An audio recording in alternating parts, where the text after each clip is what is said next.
so you're able to hear. You can use the dial-in function or the computer audio. And it's advisable if you could put down any apps such as Netflix, YouTube, anyone who's using it at your home to get maximum bandwidth. You will be receiving the recording of the session of the webinar once it's over. And after each session, like I said, math, science, and English, we will have the Q&A at the end. I'm going to, without taking any more of your time, let's get you introduced to our speakers. We have Christy Laffer. Christy is a math curriculum specialist at McGraw-Hill. She has over 25 years of experience in math education as a teacher and a consultant. In addition, Christy also conducts professional development workshop and in-house presentation for K-12 teachers. Thank you, Christy, for joining us. My pleasure. There's also Jason Marshall. Jason is our science speaker for today. Jason is a senior national consultant for McGraw-Hill. Jason has taught middle school science and has experience in internet and technology industry. He provides dynamic presentations, curriculum solutions, and technology training to schools in the United States and abroad. Thank you, Jason. Also got Brandon Harvey. Brandon, hi, everyone. Hi. Brandon is a national K-12 literacy consultant at McGraw-Hill. Currently, Brandon works with elementary teachers, coaches, administrators, and other personnel on best practices and professional development for literacy instructions across the United States. So you can, like I said before, you can use the question answer session on the right side to ask any questions that you have during the session. Or you could also use the chat box for general comments if you have any general chat option, or if you're using McGraw-Hill, any questions, you can use it. And also the third thing is the poll option. So on your right side, you could see the polling option of yes, no, too fast, too slow. You could use that when you're speaking to the speakers as well, just to engage with them. I'm going to now hand over to Christy to start with math. Over to you, Christy. Okay, fantastic. Thanks so much. And I'm trying to take the little control. I think. It doesn't. You may have to pass it to me. Pass the ball so I can start sharing my screen. Okay.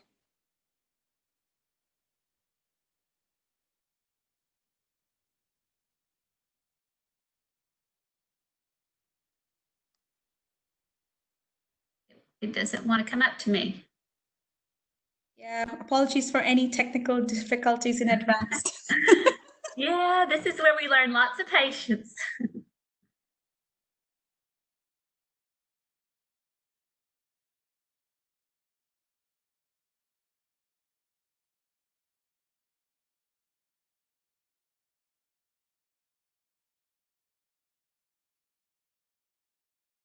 I keep trying to move it and it just won't move to me.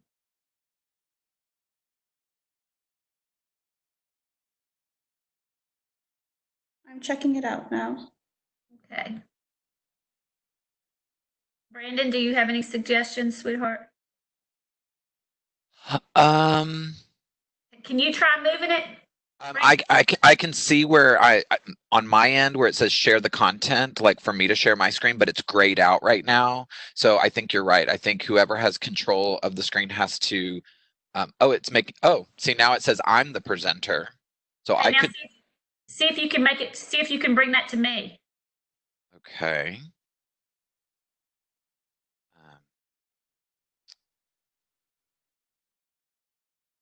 There you go. Thank you so much, Brandon. I appreciate it. You click on the person's name over in the panelist column, and then right click and say make presenter. Oh, okay. I was just trying to move the little ball. So that makes sense. Well, thank y'all so much for your patience in that. And obviously we're learning a lot here. So I'm ready to get started here. And hopefully now you guys see a screen that says welcome to the math session. Yes, ma'am. I see it. fantastic. I appreciate your help. So let's get started. Basically, you had an invitation that we're so glad you guys joined us and to talk more about how we can transform the teaching and learning methods and just tips for engagement. And so you can really be successful in this virtual learning platform that we are all now in. So I'm sure, like many of you, I've been reading a lot and hearing a lot on the news about different things. And so I found this quote that I thought was very timely here from a principal out of Pennsylvania. And he says, as I reflect back on this past week of virtual learning, the most important thing I've learned is that students need to feel connected to their teachers and their principal. It is critical, to establish this early and frequently so that we can go through this COVID-19 pandemic together. We must work hard to maintain relationships, even though at a distance. Through this challenging time, stay positive and most importantly, be supportive. So I just thought that was crucial, and I think that's all we're looking for is ways to feel connected. So I thought we would start by getting connected. So as we shared with you, there's different ways that you can chat with us and leave us different signals. So my first question is, what grade do you teach, or what maybe grade band do you work with? And if you're K-5, if you would put a check mark by your name. And if you're 6-12, if you wouldn't mind putting the smiley face by your name.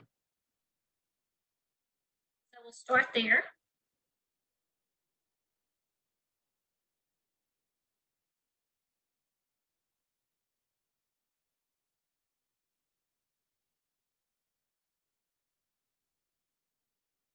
And we'll give everybody a chance.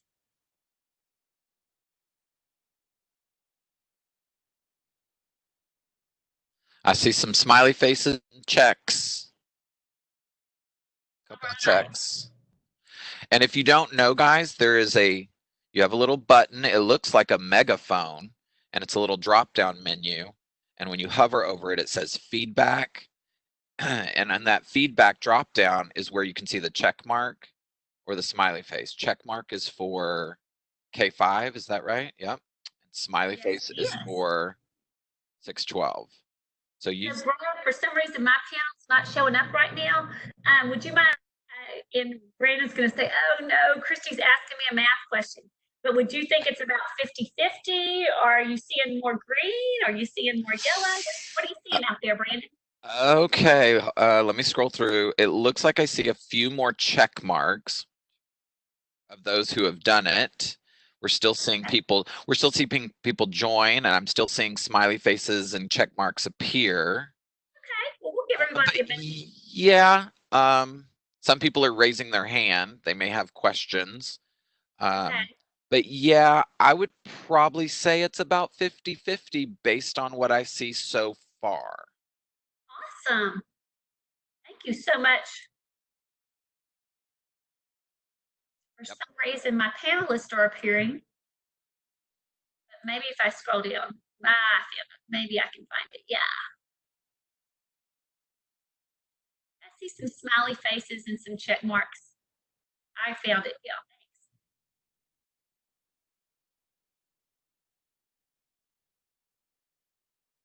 And our host, do we have any particular questions? Brandon said there were some people raising their hands maybe, or oh yeah, some people are putting their response in the Q&A box as well. Yep. And we have some people that are actually K-12. So I think you just have a little bit of everything. Fantastic. Okay, well, let's so if our host will clear the panel. Now I've got a second question for you. And that question is, you currently use McGraw-Hill math program. And if you currently use the McGraw-Hill math program, if you wouldn't mind raising your hand. And if you don't, if you'll just put an X.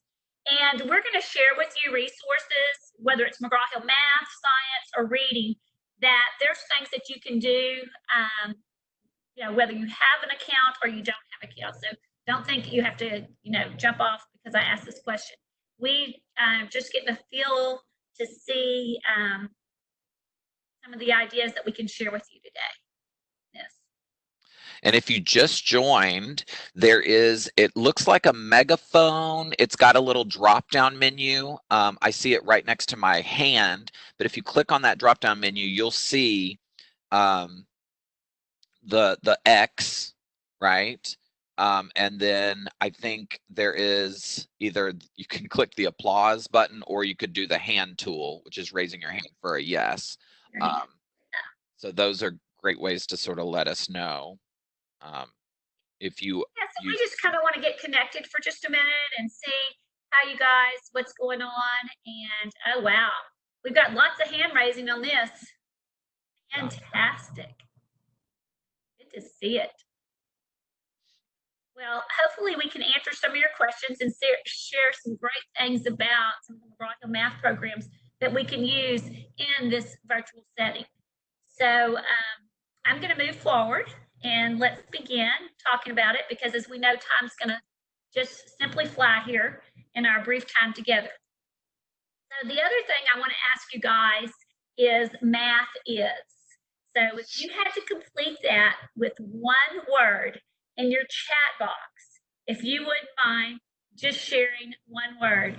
And Brandon, I just cannot tell you how thankful I am that you're still hanging on for a minute, because if you wouldn't mind, I'm going to try making a Wordle out of some of the words that we hear that they tell me that math is. So whenever you see a chat box, would you start telling me some of those words? I sure will. We have the word fun.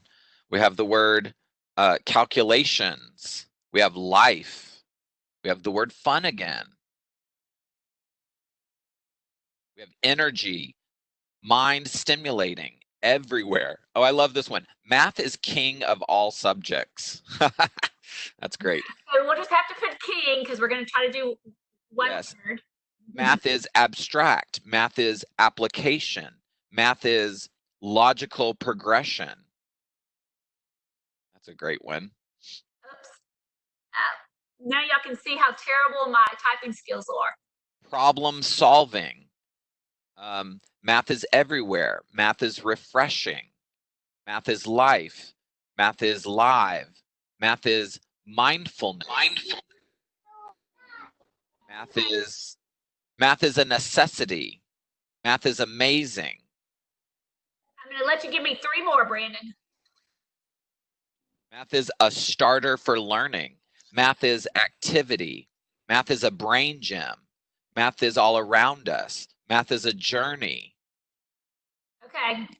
Can y'all tell Brand doesn't count well? Math is challenging. Math is fun and engaging. I could keep going.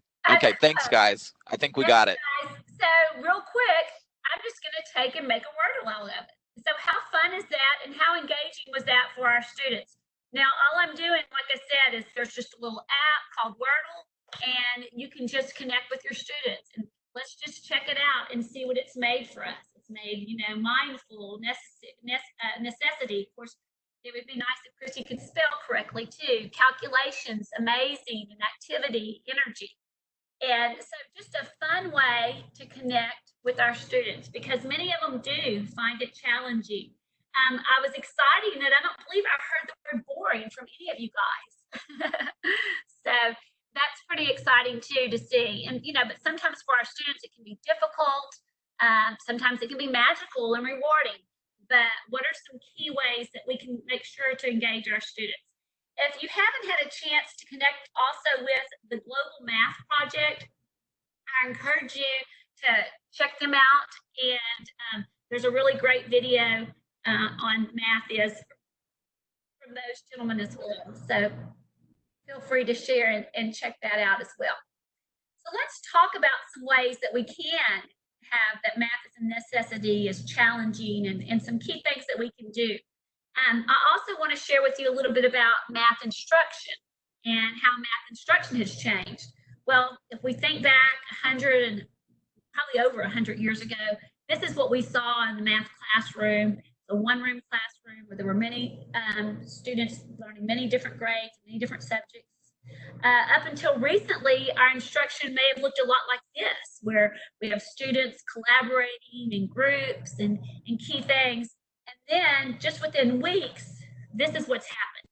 We have our students that are now into the virtual learning. So how that math instruction has transformed, but how we really want to make sure that we stay connected. Because as that quote from that principal said, that's one of the key things that we want to make sure that we still have those relationships and ways that we can stay connected with our students. So that's one of the key things that we want to look at really quickly here. So I think one way to stay connected and with students is just by giving them something visual, just giving them an image and key things here, like this beautiful day and beautiful sky right here and watching this Ferris wheel. Now, how are some ways that I can engage my students with this? Well, I can just simply ask my students, what do you notice here? What are some key things that you notice? And some of them may say the blue sky, right? The clouds. Others may say, I notice that there's different colored little buckets. The Ferris wheel. I wonder if there's a pattern. Right? So we may notice things, and then of course we might ask them, what do you wonder? So as I said, I wonder if there's a pattern to those buckets, or how many buckets are even on this Ferris wheel? Or where is this? You know, what are things that you can wonder? Now, the key thing about this is that I can connect with all of my students, no matter what their level of math is, no matter how they answered that math is question. If they tell me math is boring, or if they tell me math is fun, or difficult, or exciting, or magical, they can all connect with these key things just by a simple graphic or a simple picture. What do you notice? What do you wonder? And that's something you can really do very easily with any type of to engage your students. Another quick one is right here. Which one doesn't belong?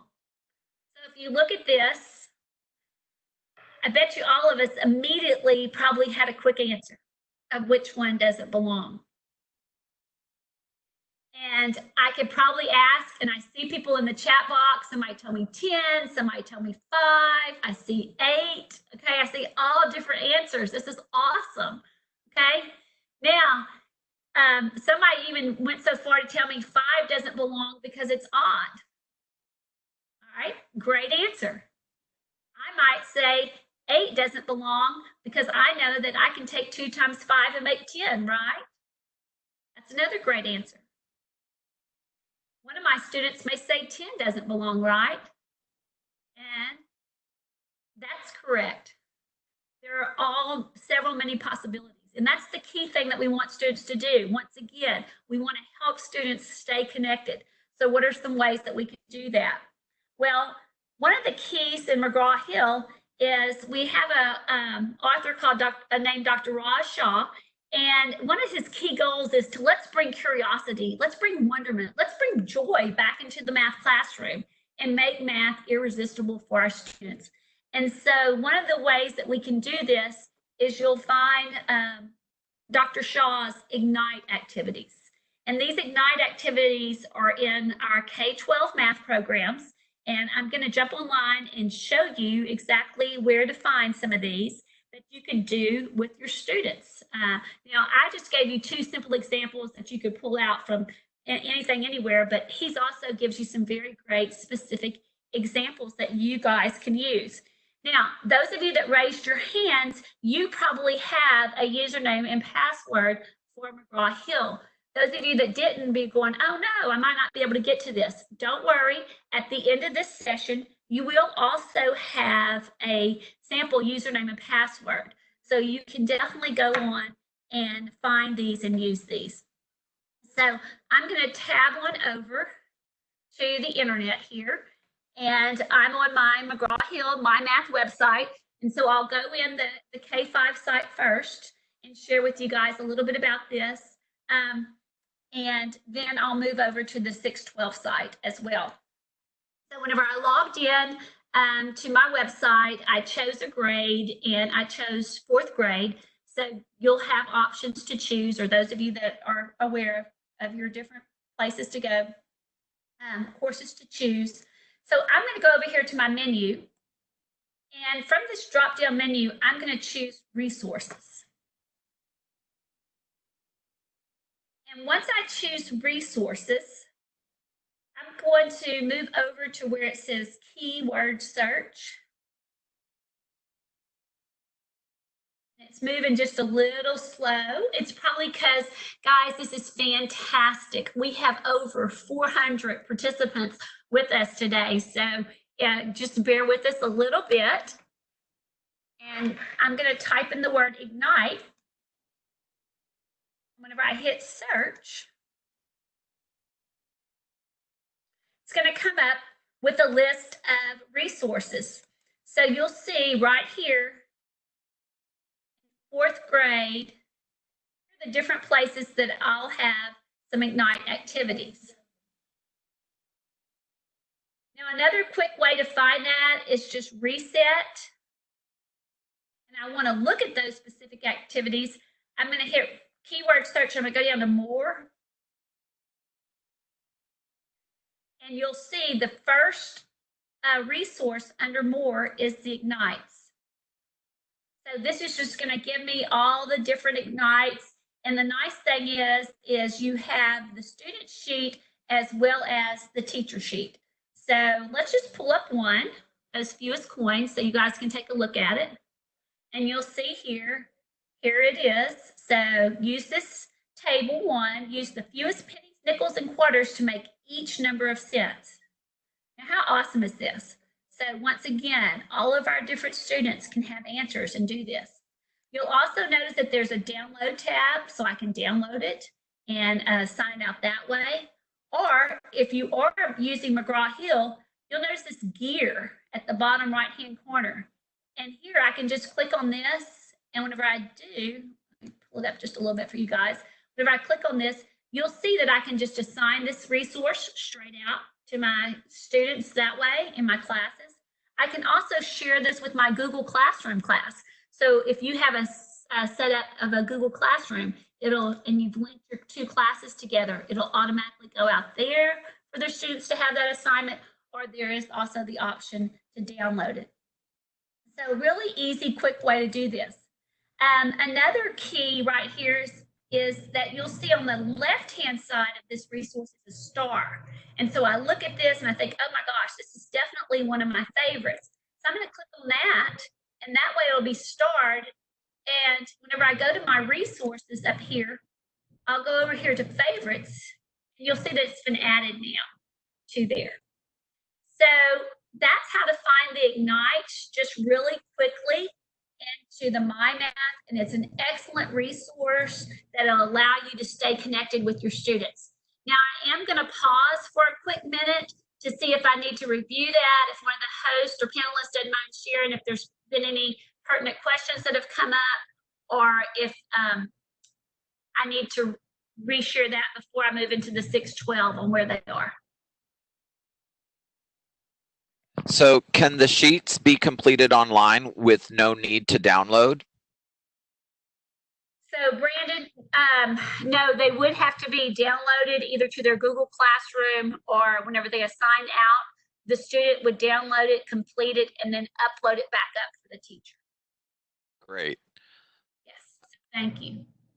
Let's see if there's any other questions. Okay. What is the application that the presenter used when she wrote the adjectives describing math? Oh, that's the Wordle.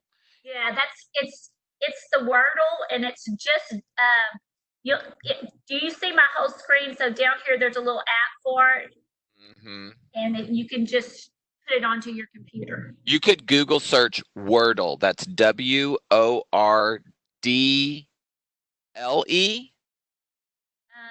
Is that right? Did I spell it right? WORDLE. Yes, sir, you did. Yeah. So Wordle, WORDLE. That's the application. Let's see if there's any other questions regarding what you've shown so far. I think that's the, can we assign on Class Dojo as well? Are you familiar with Class Dojo, Christy? I am not, Brandon. Are you? I'm not familiar with it either. I assume it might be something similar to a Google Classroom. Obviously, if things are PDFs and you could download them to your desktop, you could probably then upload them. But I'm not as familiar with Class Dojo. I'm sorry. Lubna, I think I've said your name right, that asked that question. Is this the same as Edmodo and Google Classroom? So, oh, it is the same as Edmodo and Google Classroom. Oh, okay, fantastic. Yeah, but what I know, do you have Google integration with any of the math products? Yes, right. We have the same Google integration, Brandon, that you guys have. So that's where we have, like, whenever we go in here and we have that great little link. Remember when I was in my resources? And so if I wanted to assign this, you'll see right there that it just share with my Google Classroom. So I'd simply go in and I'd have it linked to which class. So I just choose that and I choose my action. I want to create the assignment. And there it's gone. I know that McGraw-Hill products have an integration opportunity with Google Classroom. I am not sure if it will still work with other platforms like Class Dojo, like they were talking about, or Edmodo. You could try, but some people are wanting to see that drop down again where you're sharing. Can you show that one more time slowly so people can see how you shared that to Google Classroom? Some people are asking about that. Yes. Okay. So, and you can do this. I do it a lot from my resource screen. Brand may have another favorite screen that he uses, but basically, like, it doesn't, once you get there, any of your resources, they have a gear. So like right here, here's a math at home family letter. That would be excellent to share. So what I'm going to do is I'm just going to go to this gear, my tools, and one of the options is share with the Google Classroom. And so I'll click on that, and then your Google will be linked. You choose your class, and then, like I said, you choose an action. Do you want to make this an announcement? If that's a family letter, I can do that, and it's saved. Right. And so a lot of people are asking about a lot of other applications that are shareable. Again, we have that connection to Google Classroom. Some of the things you might be able to download and then upload to whatever application you're using, like Seesaw. It may not be still have the interactive format. Just letting you know that ahead of time. Oh, somebody's asking if we're live or just listening. No, you're live. We're here. We can see you. Also, some people are asking about things like Canvas, Schoology, Clever. Those are LMSs, and so you could still, if that's how you access the material, is through going in through a portal, right? You may not go to a McGraw-Hill login screen. You may have your own login screen to access your McGraw-Hill materials. That's fine too. If you're going to do that, though, you still need to be, you can notice in one tab, she is logged in to McGraw-Hill, and then you would still need to be then open another tab and log in to Google Classroom, or make sure you log into the McGraw-Hill materials first. Because if you just went straight to Google, right, it's still going to ask you to sign in to the McGraw-Hill product that you're wanting to use. Okay. And we have a document that I'm sure that, just like we were able to send out this invite and this will be recorded, we can share with you guys that we'll be more than happy to maybe answer some more of those questions too. Yeah, so like Vicky Lee, I see that you're asking about Seesaw. We have people that use some of our materials and use Seesaw, but it's not a direct link. There would be a little bit of work on probably your end to get materials uploaded, or to do that with Seesaw, those kinds of other applications. If that easily downloadable feature would be really easy, so that way you could use that, so that once you can download the resource like this Ignite, then it'll be very easily to upload into Seesaw or any of your other, or Teams. I just saw Teams come up for any of your other applications. Yeah, and then also somebody's asking about if they use some of the math products as maybe extra credit. They're only doing maybe some of the materials 2 hours a week. Do you feel like something like some of these things you're showing might suit that if they're sort of using it as supplemental? Me would be perfect. You know, please take a minute, read over the notes that Dr. Shaw has written. They're fantastic. And on their Ignites, many times there's an extension too as well. So you can really work, your students can, just move forward with it. So that would be one of the best resources that I would think would be super great to use. I know I just jumped out of My Math, but also in My Math, there are excellent games, the Redbird games that are linked there, and you can assign those to your students to allow them to work on their fluency and key things like that. That's an excellent other resource to use. Is there any issues with iOS, meaning like Mac devices? Is there any issues with any? Some people are saying that there was maybe a problem downloading the tutorial videos to like a Mac or an iPad. I don't know if those are downloadable.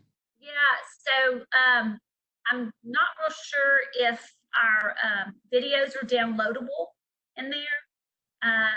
Most of them just create a link to allow the students to come to the site. So the videos and things you do have to have a username and password to be able to enable those for the students.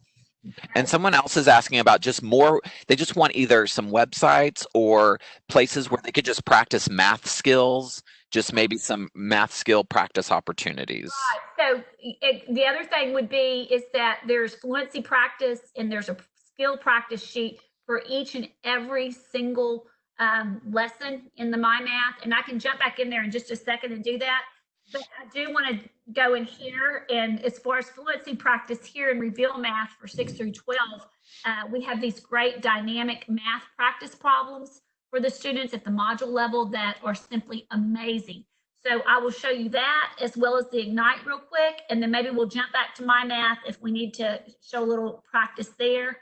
And at the end of this, as I said, I've got 2 key places to share with you. I've got a username and password to share with you, but I also have the McGraw-Hill remote learning site that Brandon and I both worked on last week. So there are wonderful downloadable and different resources and websites that you can link to help students with practice, including for math, ALEX, which is our adaptive personalized learning system that is simply amazing.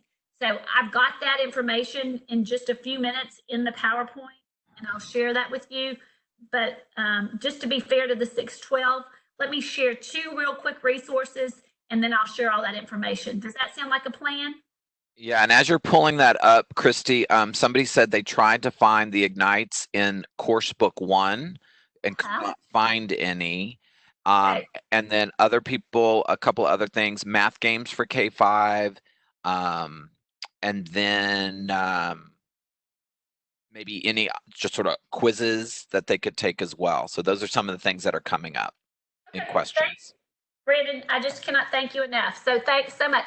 All right, so here I am in course 3, which course 1 is very similar. I just happened to choose course 3, but let me just share with you a quick way to find the Ignites in here. So this, you'll see the 612 has a little different look than the K5. So this is our Reveal Math. And basically every single module, instead of a chapter, we're calling these modules, every single module has ways to launch. And included in that launch, you will see that that's where you will find the Ignites. So whenever I scroll down here and I look at my launch, this is where the Ignite activities are found. And so here's the Ignite, and then here's the teacher notes. Another key here is there are some great module videos.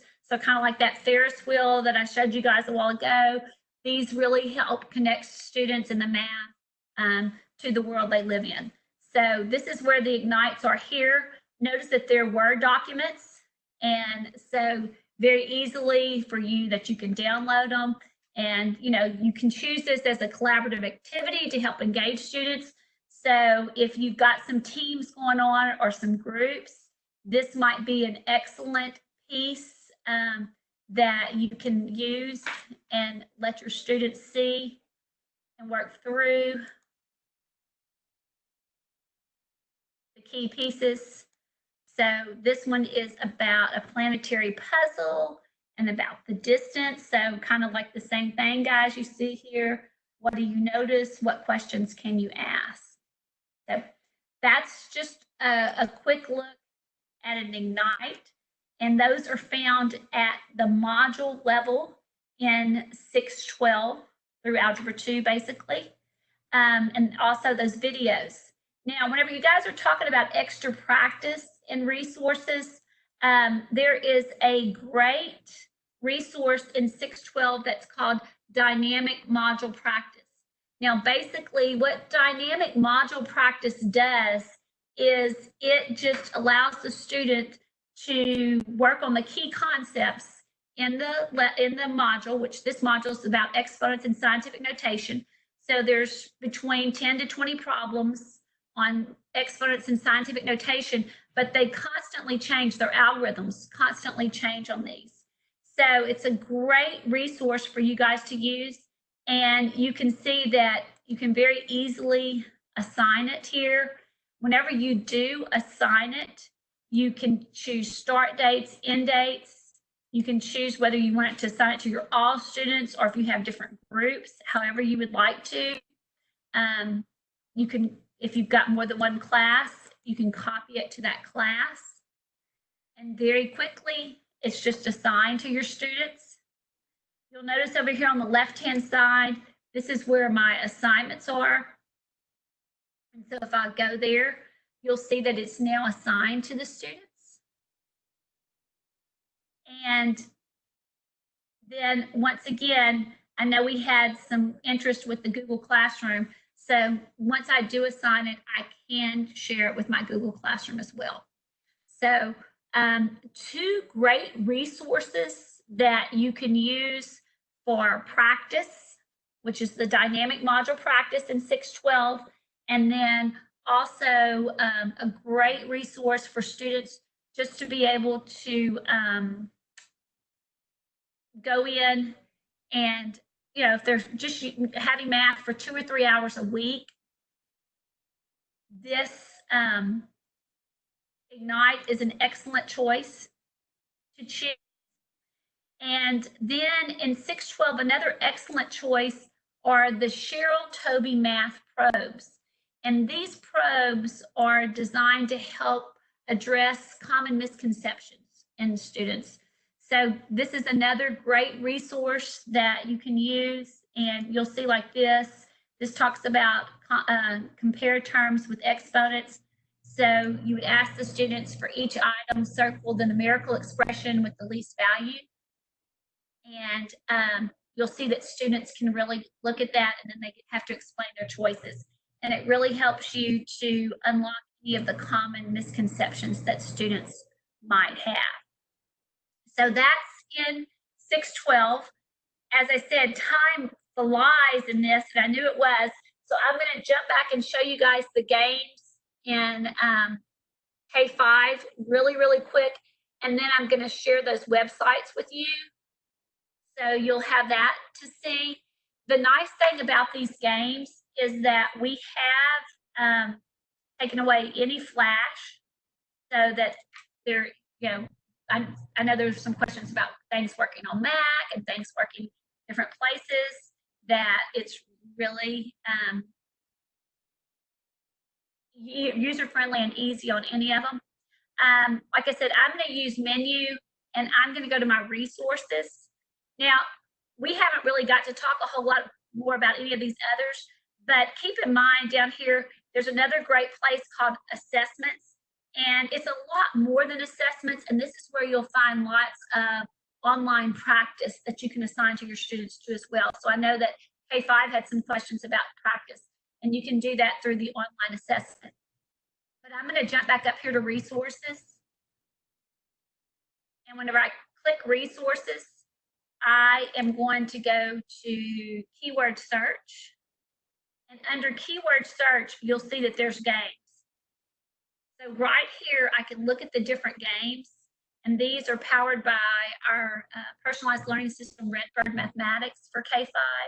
And you can go in and assign those to your students for them to have that fluency practice. So that's another excellent place for students to be able to use those.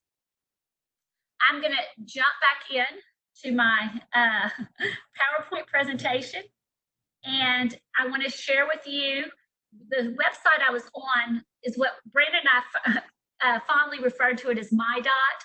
So it was my.mheducation.com. And if you're a K5, my math, the username is at the bottom on the left-hand side. It's a capital M, H, my math.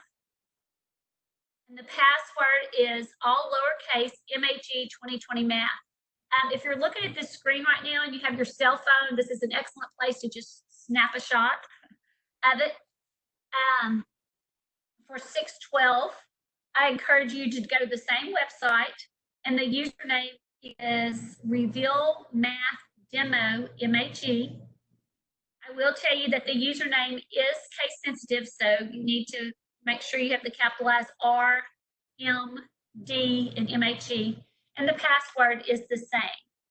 So that is my.mheducation.com.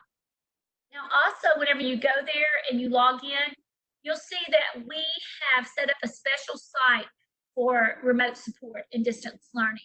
So within there, you can simply browse the particular program that you want to look at, and you will find support for if you do have username and access, if you already have that and you need help linking your students in, well, we can help you with that. There's particular services and questions for that. Or if I'm not a McGraw-Hill user, but I see some great resources that I want to be able to use, and we've created packets, we've created math packets, we've created science packets, English packets, all available for you guys to use during this time. So I encourage you guys to go to that. One of the particular resources that I want to highlight that just makes me so proud to work with McGraw-Hill and educators and students around the world is the fact that for the next 2 months, McGraw-Hill has offered each and every student a free subscription. So parents can go in and sign up to our ALEX, which our ALEX is our adaptive and personalized learning system. And basically, ALEX is this continuous cycle of allowing students to they'll take a quick assessment, and then it'll create their personalized learning path. And the key is that it's a continuous assessment of learning in focus. And it allows students to see what they know, what they don't know, but most importantly, what is ready to learn. Now, an important thing about ALEX is that it does start at 3rd grade and goes up through algebra, well, through calculus even, and then in your science session, Jason will probably even talk a little bit about it, because we do have some science courses there in ALEX as well. So I just wanted to share that with you too, that there are some great resources out there available to you, and we want to take a little bit more time to let you know that, math is theirs. Math, we're here for you, and we're here for your students. And you can feel free. There's my email. I can try to answer. I know that some of the questions may have been a little more specific, and I can try to get to those to help you guys with any of your math questions. And then I believe we wanted to leave a few minutes at the end, which I think I did okay, for any other questions. So I'll open it up to the panelists. Let's just see if there's any questions here in the chat or in the Q&A box. Let's see. A few. So one of the question is, we're using the Glencoe coursebook for middle and integrated math for high school. Do you have the Ignite resources in Glencoe? No, they're just in Reveal. But with that username and password, hang on, let me back up.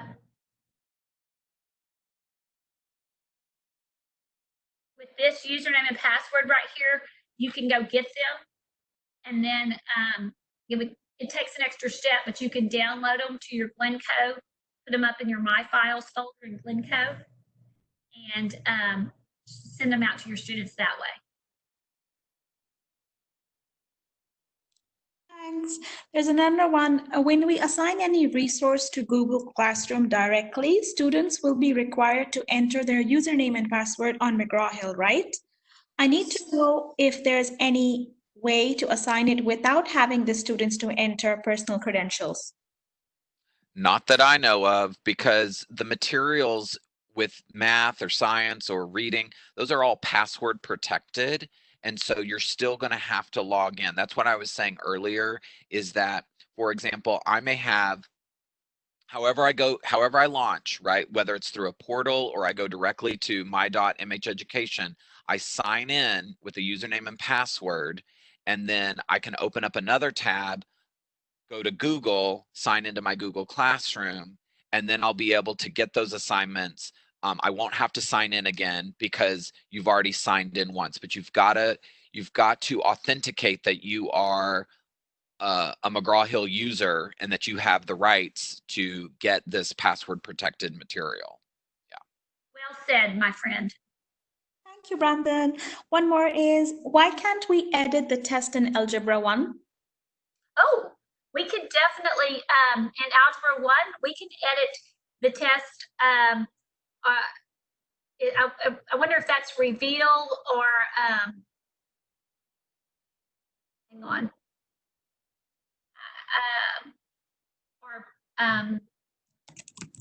Glencoe, because I can, if that person wouldn't mind being so kind as to shoot me an email, which I'll put my email back up there. I can definitely send some documents on how to edit. But basically here in Reveal, Algebra 1, I can show you.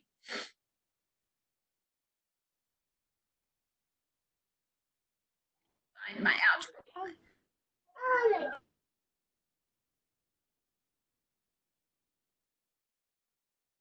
So you have an entire assessment tab here, and within that, you go here to your assessments.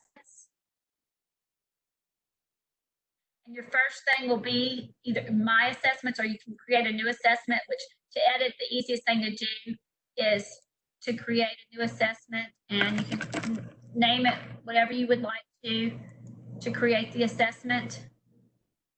And then basically you can go from an assessment bank or from your question bank, and you just select which bank you want to use and which test you want to edit. And then this quickly you can add, create, delete, edit, anything you want to.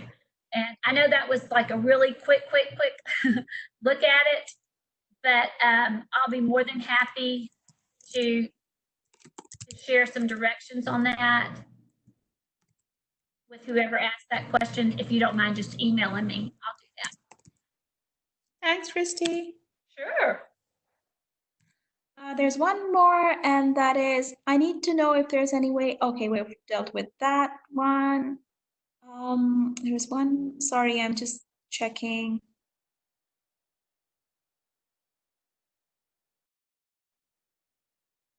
How can I delete a redundant classroom?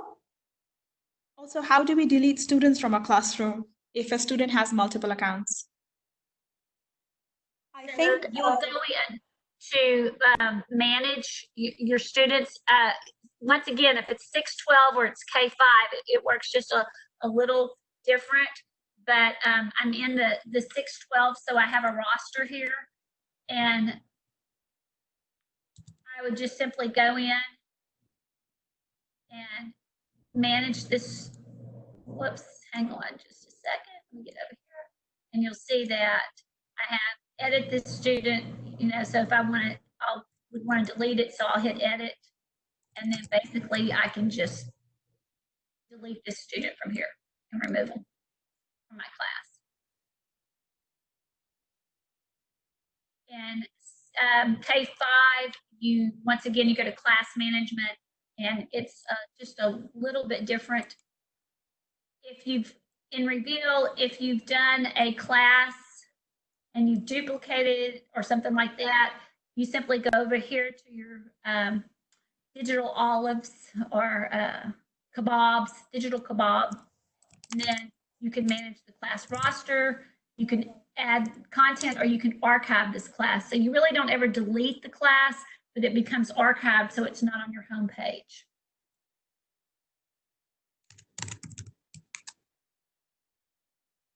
Thanks, Christy.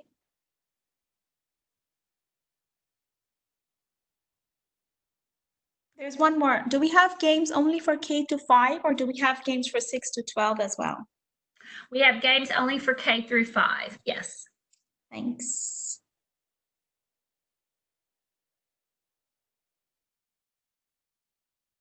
There are a lot of questions. I think we are going to get them down and get back to you, and your reps will be able to get back to you. Do you have math manipulative in your package? Oh, yes. Do we have math manipulative? We certainly do. And the cool thing is that most of them, especially in the K5, are at point of use. And so let me just go back there really quick and share with you the great kit. And you'll see the kit is very similar in any of the others too. So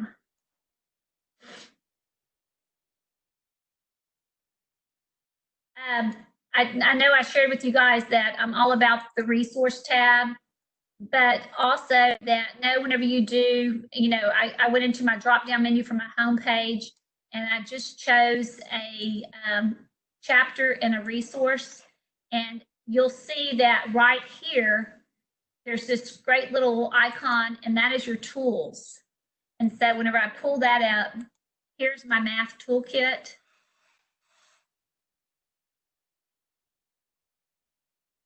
And within that toolkit, here are all different kinds of e-tools, base 10 blocks, clocks, coordinate grids, dice, fraction circles, and then also you have different backgrounds. So you have different game backgrounds, and work mats, and you'll notice over here that there's a protractor and a working compass, and these are also in the 612. You'll see these kind of tools too. So excellent question. Thank you.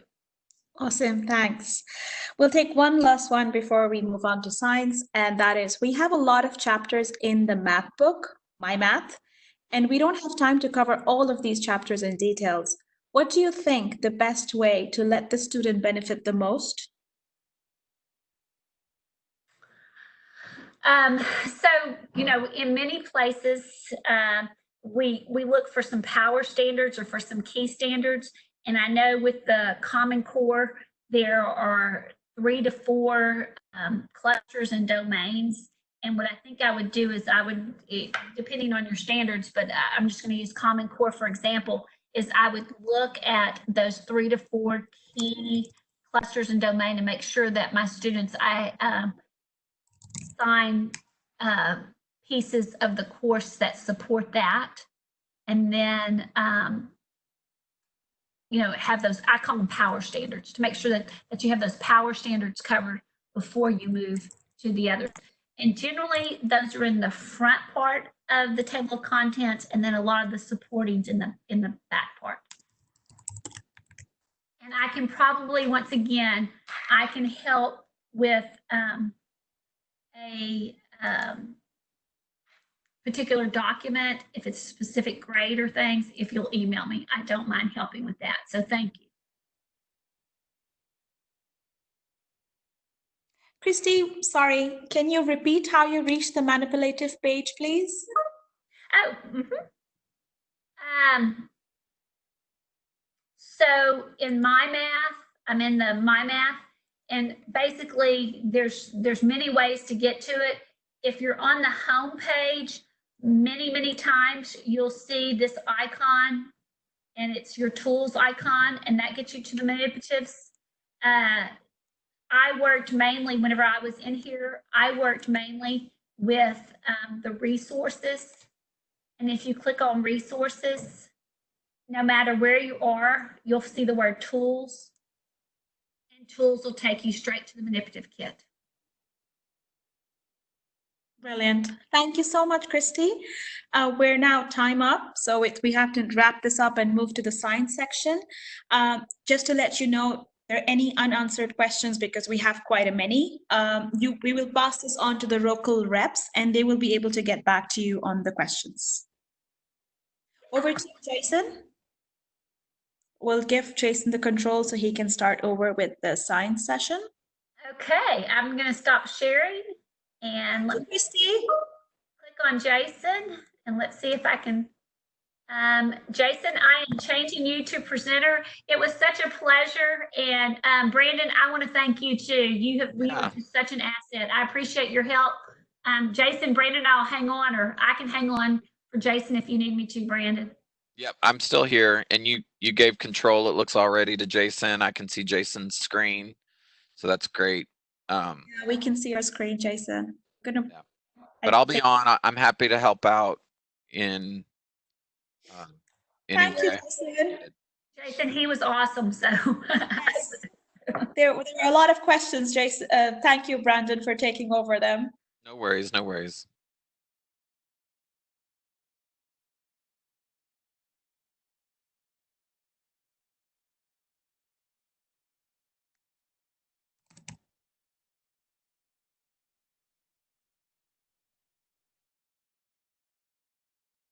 Jason's going to have to unmute himself so we can hear him. Okay, there we go. Thank you, Brandon. You're welcome. Let me just make sure we can see my screens. Can you see a sync blast on the screen there? Yes. We do. Okay, let me just take a look at a few more things here. How about a leveled reader now? Yep. Okay, and make sure my PowerPoint still shows so you can see my PowerPoint screen. We see it. Excellent, excellent. Well, I think we're in good shape. I can start whenever we're ready. Are we at the top of the hour? It looks like a couple minutes until, and it looks like we got about 300. I think there's going to be some people dropping off and probably some people joining. We can wait 5 minutes and join. Yeah, let's do that. And hey, Brandon, you know. Yes. I was listening with your contributions with Christy. Feel free to do that with mine if you'd like. That's your great assistance. If you got to prepare for yours, I understand too. So I'm good to go. I'm ready to go. There was lots of good questions. Obviously, I'm sure some of it's going to be the same. If you heard Jason, there's a lot of questions around Google integration.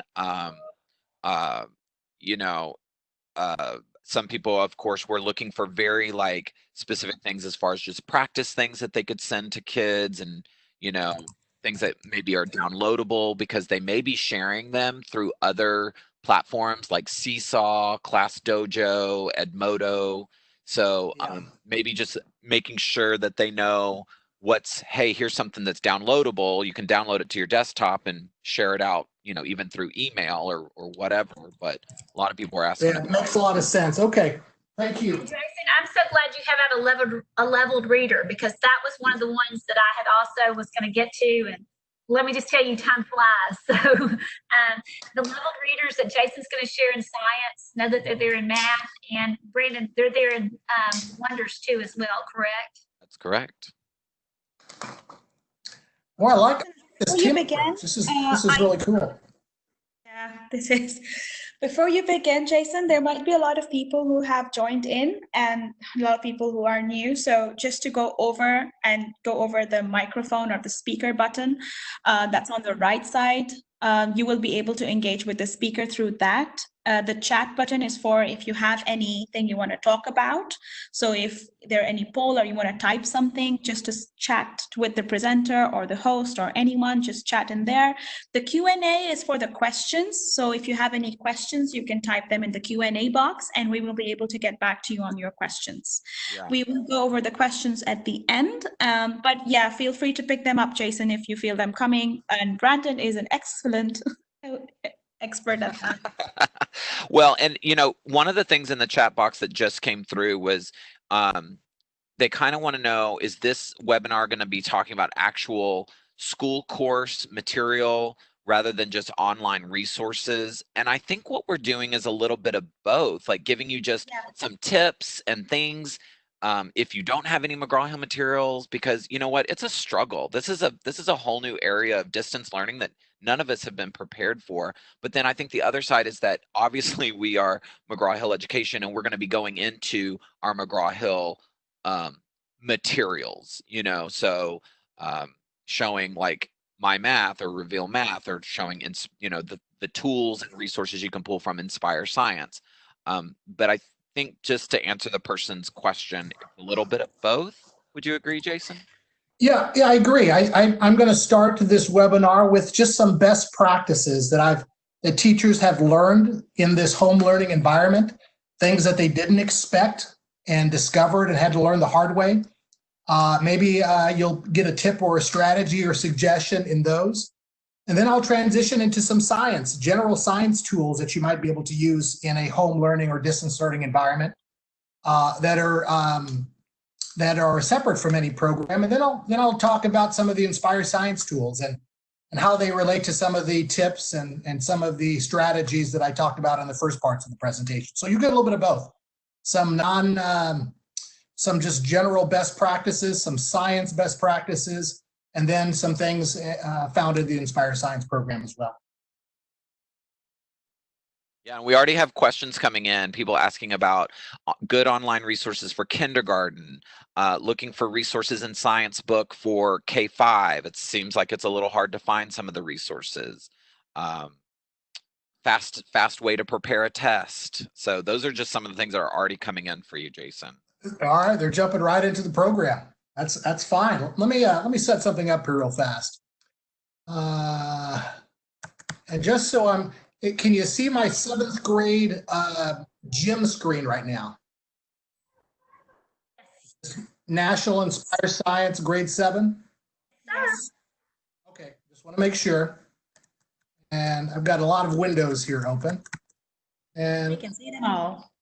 Let me put go to my programs. And since we have a kindergarten question, let me pull in kindergarten since I didn't have that originally pulled in. A lot of classes here, as you can see. There we go, there's a kindergarten. Now unarchive that. As you're doing that, somebody was asking about what's the organization of a unit in elementary. So that's another question that came for you. Okay, all right. Now, some of these I might table to the end, just keep in mind. But that is a great question that I'll make sure to address.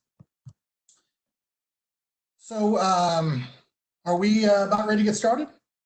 I think I'm at the top of the hour. If it's okay to start, I'll start right now. So this is a session on remote learning in science. My name is Jason Marshall. I'm a national science consultant for McGraw-Hill Education. I have some of my great colleagues, Brandon Harvey and Christy LaFleur on the call with me today. Thank you both for being here. And thank you all for joining this webinar. And for the first part of the webinar, I'm going to talk about just some best practices that some teachers have learned in this journey that we're all on, having students at home and us being at home, trying to get students engaged with our science classrooms. We'll transition into some science, and then we'll transition into some things found in the Inspire Science program. So it's a very different classroom that we're working with now. It's definitely not a traditional classroom. It's not even a blended learning classroom, and it really isn't even a distance learning situation, I believe. It's not online learning that we're doing with our students right now. It's really home learning. And home learning is very different than online learning in the way that we think about it. Many of you have probably discovered this already. Our students are afraid, many of them. A lot of them are stressed. A lot of them are concerned about the news that they hear every day. Maybe they have a family member that is sick or know of someone that is sick. They listen to the news. And school was a place they got a lot of comfort from us as teachers and from their peers and from role models. And so when you think of where we're at right now, it's kind of important to think of the Maslow's hierarchy of needs. And a lot of students, they got a good meal at school, and the warmth and security and safety and friendships, and all of those are gone right now for many of them. And in school, for many of them, was the only place they received some of these things. So it's something to keep in mind, first and foremost, when we go into this home learning environment that we're all on, whether it's science, whether it's math, whether it's literacy. Our students are feeling alone in many ways. Now, one of the things that I think is helpful in a remote learning environment is to share your workspace and teach your students what a good workspace would look like. So this is my workspace at home. I've got my laptop right here in the center here. I've got my printer here that I can hook up with my USB cord if I need to. I've got my rubber gloves from Amazon in case I decide to venture out. I have a bunch of books here that aren't seen. The place is really well lit. And this is my workspace. So it may seem simple. You may be thinking, why do I send out a picture of my workspace? Well, send out what a good workspace should look like and ask your students to maybe send you a pic of theirs. And you can talk about what a good workspace should be. And your students will be much more effective if you do. It's a good foundational, fundamental, if you will, to get things set up in the right direction. A good workspace shouldn't have clutter or distractions. It should have plenty of light, and students take for granted the amount of light that's in their classrooms. They may not have as much at home. Find a workspace that has some light. How about a stationary chair? On my chair, you saw a very kind of a swivel chair, and that may be comfortable to us as an adult, but to your students, that can be very distracting, them swiveling around and fidgeting. So a stationary chair, having the supplies that they need, pens, paper, pencils, the connecting equipment, PC, laptop, Chromebook, tablet, and smartphone, and a place to charge those things. And then maybe a timer to keep on task. The bells keep us on task at school and keep us timed on school and on schedule, but your students at home aren't going to have these sort of tools available to them. So a timer, maybe a calendar to keep them on task. It's a best practice for your students that you should share. So real fast, your turn. I want you to share what, have you made a work suggestion to your students? And if so, what was it? You shared anything with your students on how to set up their home environment for success? And if so, what was it? Go ahead and share that, and you can see any ideas that are coming through. Brandon, are you still there? So you guys can use the either chat box or the Q&A box, either way, but if you want to let us know maybe what suggestions you've made to your students, or had you even thought about their workspace. You know, this is a very important part before any learning can occur. You have to set up the learning environment, and you're not there, right? They're doing this at home. So that's a great way to reach out to parents, guardians, caretakers, to set up that environment. Yeah, a lot of people are saying this is a really good point. Somebody else said, I told them to choose a comfortable area. Somebody else said, I suggested making a schedule, really being organized with a schedule and a list of tasks, and hang it, actually hang it up like it's visible. I like that idea of something visible on a big piece of paper. Somebody else said, I explained it theoretically, but it was a critical idea to share.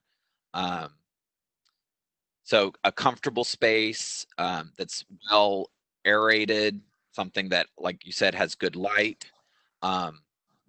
We are using a very inquiry-based environment with station rotation. Any ideas how to support that with the table and share? I've got a few ideas. Yeah. Okay. Somebody said, I shared a PowerPoint telling my students to create a learning environment. They even made their own quote unquote home rules. That's true, right? Like, what are the rules of your classroom environment? And, you know, sometimes it's good to have a room or a space or a place. It may not be at the kitchen table, because being out at the kitchen table or in the living room, you know, on a couch might be too distracting. So, and then some people are saying, honestly, they didn't even think about this before. But I think those are kinds of some of the things that are coming in. Excellent. Thank you, Brandon. Yeah, it's something we take for granted. You know, we've created our spaces as adults. Your students have this space at school, but creating one at home, it can maybe a challenge. By the way, they're probably competing for resources for that space. If they have their brothers and sisters at home as well, and their parents at home, everybody's competing for these spaces. So finding a space to work is important, and teaching our students how to do it. Don't take it for granted. It's an important tool. Another best practice before we get into science is use a checklist. And by the way, some of these tips I got from a great site. I'm citing it at the bottom. It's called shakeuplearning.com. And it was actually an interview, a podcast she did with a teacher that taught in China, and they were closed long before a lot of us were. And she learned some hard lessons. She shared some of these lessons. So I just want to give them credit for some of these ideas that I'm sharing with you today. Post a checklist. Keep it simple. It might be a daily checklist, but you may not want to overwhelm them with a daily checklist. Maybe make it a weekly checklist and keep it very simple, something that's easy to see. Some of these online checklists can be part of a longer feed. Maybe it's one location you send to students every single week that they know exactly what they need to do. Keep it very simple and use a checklist so they can check it off. I don't know about you, but I use a list every single day. Everything that I need to do that day, I make a list and I check it off. The same concept works with students. Video. Let your students see you every now and then. Make a video of yourself. Give them a daily affirmation, or, hey, today I sent you a checklist. I want you to take a look at specifically number 1. It's real important to start every lesson with a phenomenon. I want you to see if you can figure out what's going. They're used to seeing your voice. It's one thing to read instructions on a page. It's another thing to see your face that they're used to and your voice. It's reassuring in this time. So let them see you. They're going to be much more successful if you do. Maybe let them see your workspace. It creates a daily routine for your students. You could use Screencastify, Flipgrid. There's a lot of screencasting programs that you could use to do this, but let them see it. Let them see you regularly. It creates a routine for them, and it will make them much more successful.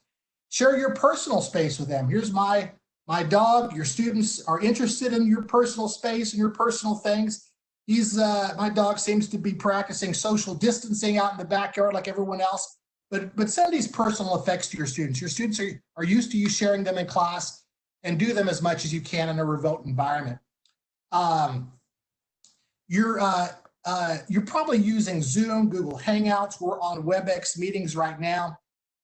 And if you can use these, great. If your students have availability, then great. Perhaps send out a weekly meeting. And some weeks nobody might attend, or just a few might attend. All students don't have to be required to come to these, but these can be a great opportunity to go over some misconceptions in the science classroom, some confusion maybe over an assignment or expectations.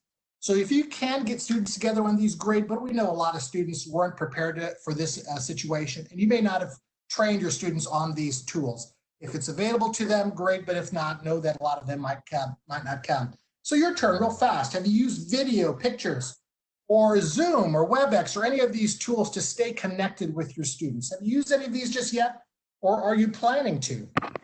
Yeah, some people are already saying yes, they're just saying yes. Some people are using Zoom. We've got some people using Hangouts. Another person said, I discovered that not seeing me, meaning not seeing their teacher, has affected their progress. So I think this is unprecedented time. I think we have to all sort of take a deep breath and realize our students may not make the progress that we're used to, and that they may come back to school, whether that's in a month or, not until August or September, that they may be behind. And we're just going to have to, really work with our children Other people are saying we are contacting our students on a daily basis. That's a great idea. Getting connected on a daily basis. They use something called Shobi. So yeah, okay. Yeah, and people are saying yes, almost every day. We're using Teams, Hangouts, Zoom, probably all of the Excellent. above. Mm-hmm. Excellent. Well, thank you for sharing that, and it's good. They need to see you. We take for granted how reassuring our face and our voice can be to students every single day. And it could be just a video on your iPhone that you upload and send to them. Just to daily have them see you, have everybody get on the same page. So let's continue. Now, it's been shared by teachers that are working with students at home. Consider reducing the workload. Your students aren't used to being in front of the screen that long. It takes twice as long to get half as much done. It's just a different situation. We have to realize that. I think a lot of teachers going into this thought, hey, I've got to recreate my classroom environment, same expectations, same amount of time. And that's just not really realistic. Your students are not used to having their eyes trained on the screen for that long. There's competition at home for that screen. Students might have to take care of siblings at home that they wouldn't have had to do if they were at school. There's all sorts of going things on that we just don't even know about. So consider reducing the workload and think hard about having hard deadlines. Everyone's situation is unique at home. Some students may not be able to get their work done at night because that's when mom comes home and can help her at night. Some students may not be able to turn in work to very early in the morning because that's when they get help. And that's when the space is available for them to do that. So consider changes to your workload and to hard deadlines in this time that we're all together. And giving students choice in a science classroom is always a great idea. Learning menus and choice boards are great suggestions for this. Here's a menu. Maybe there's some choices to be made at the appetizer section. There's some options at the main course, and there's some side dishes. Main course might be a video, one might be a web quest. Another choice might be a print activity. So giving students choice. Another reason this is benefits in this home learning environment, it also gives our parents choices because our parents are involved more than ever before, and giving them maybe some choices that they're more comfortable with than other choices is a good idea as well. These can come in a variety of choices, a learning menu, a tic-tac-toe board, a choice board, but consider you giving students choices as they go through these assignments. And I'm going to share with you some of the things in our program that might be some of those choices that you so choose. And so giving them choices of projects can be helpful as well. Now, I wouldn't necessarily recommend projects and students going out doing web quests for grades K through 5. Middle school, you'd have to gauge if your students can handle that. I taught middle school, and I guess depending on the year in the classroom, I would be concerned of some students going out to certain links.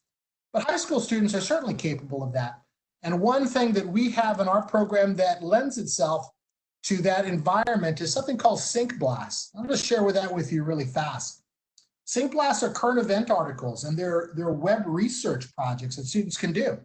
So I'm here at Middle School Life Science, and if I scroll down, I've got one called Coronavirus Explained. There's about 450 of these available to students. And as a teacher, I could take a look at this web quest, and I could preview it as a student might preview this web quest. So what's the student going to see here? Well, as a student, I have a little video here, get me set up. I have some information on the coronavirus. There's often going to be some fun facts or some statistics. This one says 20. I wonder what that means. Anybody can think of 20 related to the coronavirus? Let's click on this. The CDC recommends that people wash their hands with soap for 20 seconds.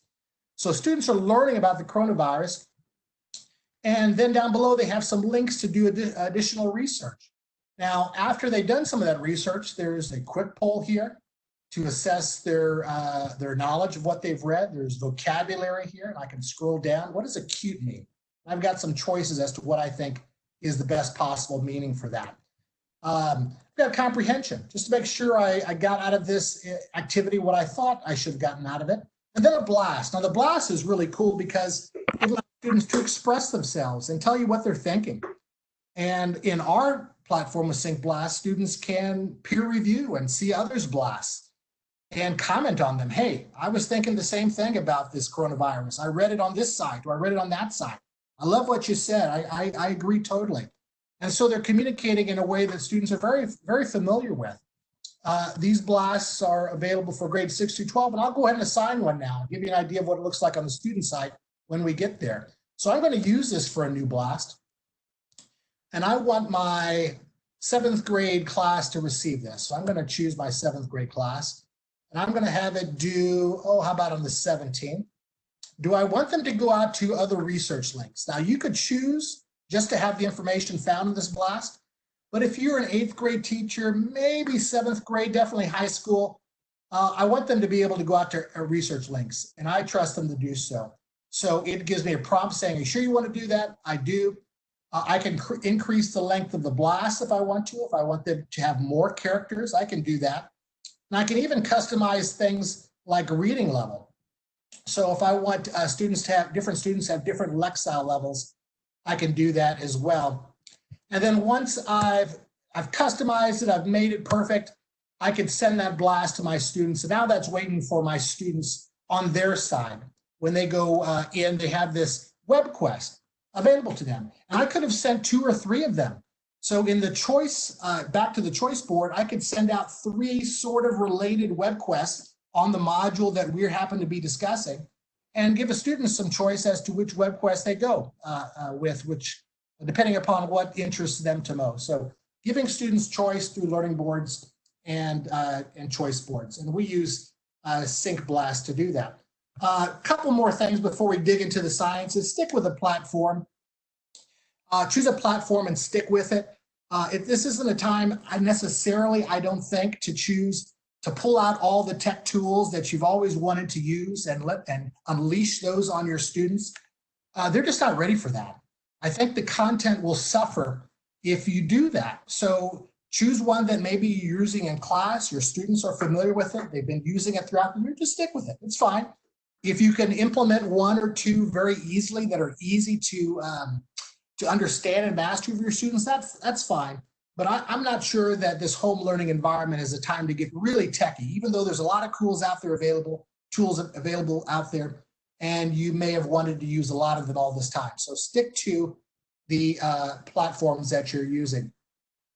So one online tool has been most helpful to you. I've seen some mentioned already, so I'm gonna zoom right back past this one, because I know a lot of you are using a lot of tools out there.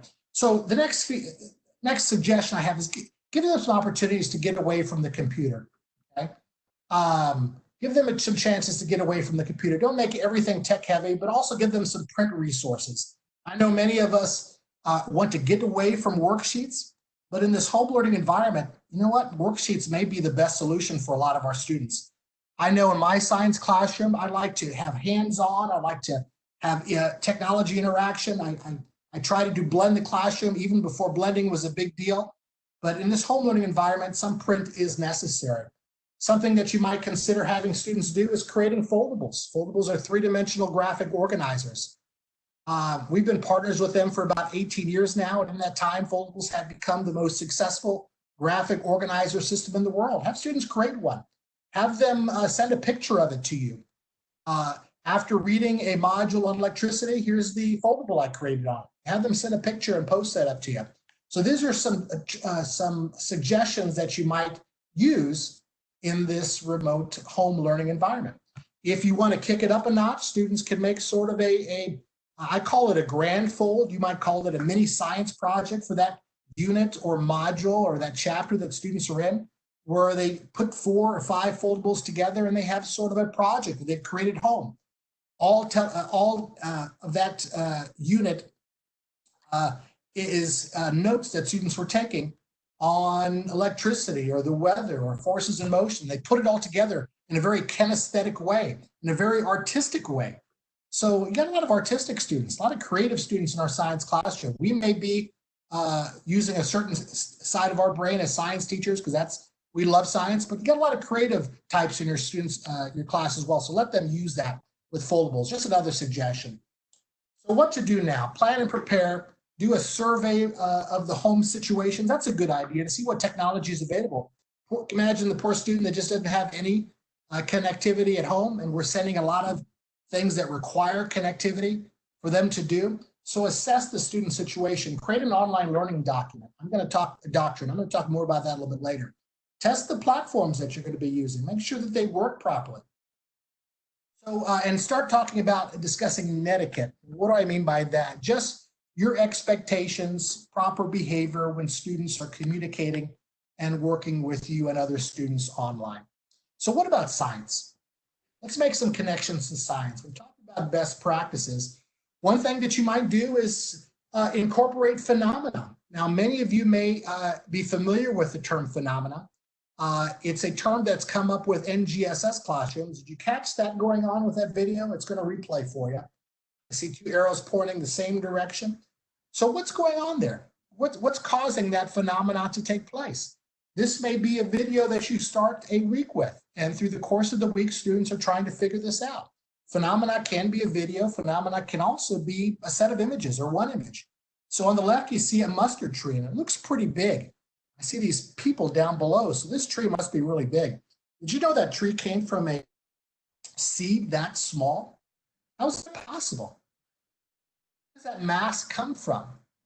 And so starting a lesson with something, a curiosity, a discrepant event, something interesting, can really launch a lesson successfully. And that's the idea of starting lessons phenomena. All of the Inspire Science lessons begin with a phenomena. And so let me transition to one that I happen to have up and running here. So if I go to, I'm on the student side, let me go to, here we go. If I go to our online platform, and I'm in a lesson on matter. And there is a certain point at temperature and pressure where nitrogen will both freeze and boil at the same time. It's called the triple point. So we start our module this way. And here we have nitrogen. And boy, it's starting to get agitated. The temperature and pressure is starting to coincide into the triple point. And so at a certain point, that nitrogen will both freeze and boil at the same time. Now, how on earth is that possible? So this is a way we launch our lesson. We start with the triple point. And so then students go on an exploration on how temperature and pressure affect substances and matter. We call that phenomena-based learning. So in Inspire Science, every lesson and module begins with that sort of an experience. That's one way to do it, a video or an image that sparks curiosity and starts the lesson. You might also start with an infographic. Great thing to do in a remote learning, home learning environment. Send them an infographic, have them try to analyze it. Think critically. What is the data telling us in this infographic? Okay? Think of infographics as phenomena-based opportunities. Engaging media. In the top row, you see what we call concepts in motion. They're audio, video tutorials. Our students need to hear and see signs as often as possible, especially in this home learning situation. So giving them a bunch of different opportunities to do that is extremely important. On the bottom left, you see something we call Brain Pop. And on the bottom right, you see something we call a personal tutor. It's an audio video tutorial. It's a Khan Academy-like experience where students are learning about science. I heard in Christy's presentation, games. Inspire Science K5 has games as well. And this is a pinball game. It's on forces in motion. Now, forces in motion is not the easiest concept for students to get. It's not easy in middle school. It's a challenging topic in high school as well, to be honest with you, let alone elementary school. So why not introduce it at an earlier age through a pinball game? Students are having fun. They're playing a game. They're competing in a way. They're getting scores. And they're getting introduced to the concepts of forces in motion. They don't even realize it. So gamification is a great tool to use in a remote environment. And so another tool I'd like to share with you is called a formative assessment probe. And this one is called the mitten probe. So I'm going to need your participation in this just a little bit. Brandon, are you still there? Yes. Hello, I am. Okay. So we're going to have some responses here. Thank you, Christy. We're going to have some responses here. So it's a mitten probe. And I may have been in some of you and have done this. So some of you may be familiar with this, but if you're not, a Page-Keeley probe is a formative assessment tool. We present a situation for the students, and then students have some choices as to who they agree with most.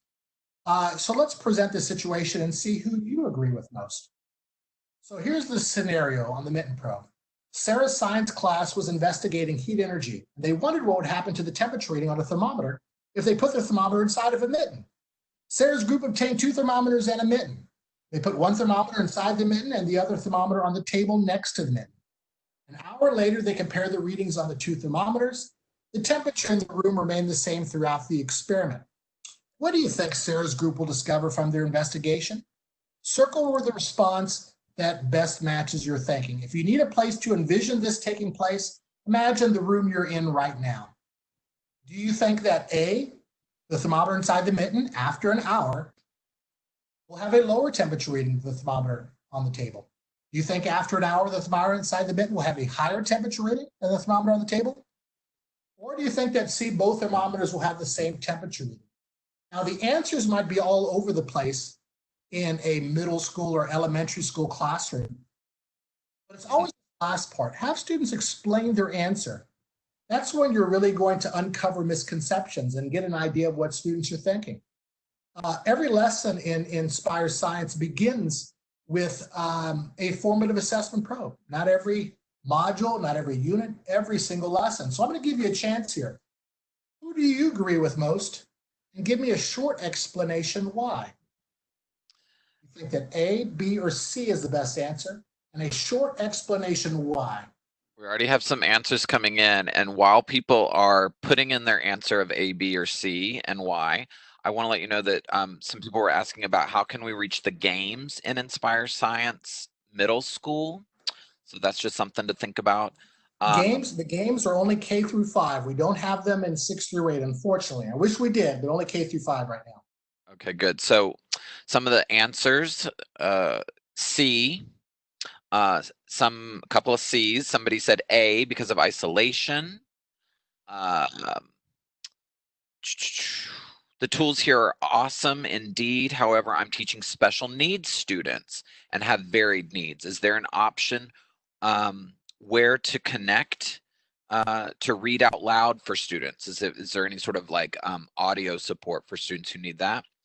Oh, that's a great question. Both our ebook, our online lesson presentation has audio, and a lot of our print resources like our science paired read alouds and some others have audio buttons as well. Just students click the button and they can even slow it down if it's reading too fast. Great question. Somebody else said that C is correct. I'll give you just a moment or two more. Now, if you all were in my class, I would have you share your thinking in small groups, okay? And I would share my views with my partner, and then I would consider their views. I would be able to engage in some argumentation from evidence, some scientific discourse. And if you can do this through whatever platform that you're using, that's great, that students are comfortable with. Remember, I suggested not using too many platforms. But if there's a platform that you're currently using that can allow this, I think that's great. And your students can have some of that same experience. And like I said, the answers are going to be all over the place. So get them talking, get them thinking, get them trying to defend their answers. So it's not just enough to give an answer. You have to defend it in some way. You can use science the way that you understand the science that's going on here.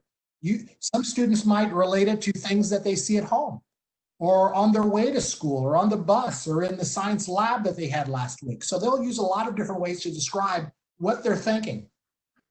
And all of those are great.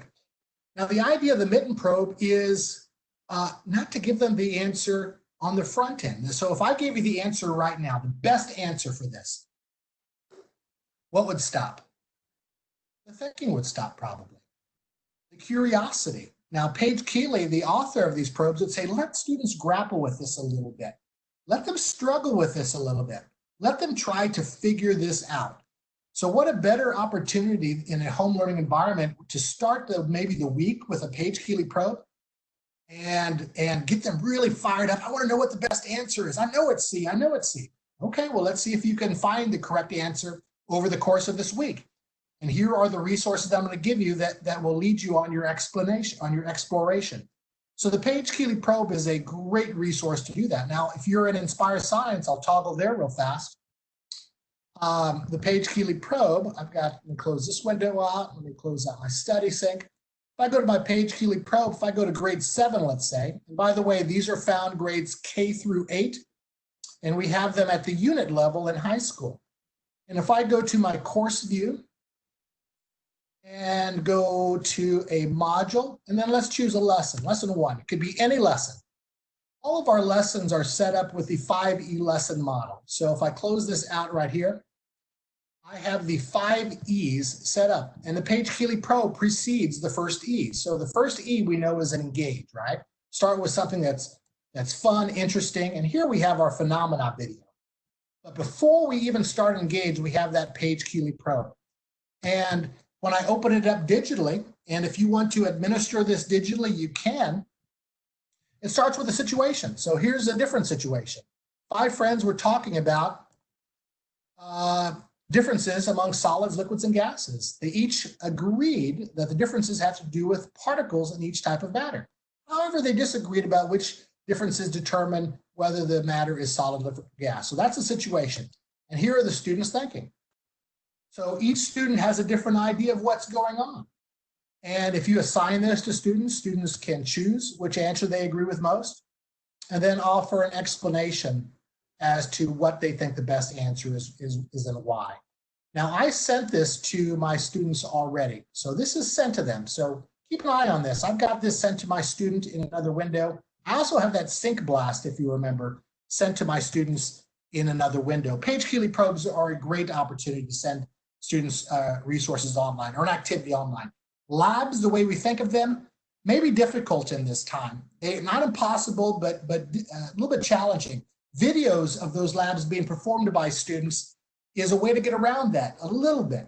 And in K-5 Inspire Science, those exist.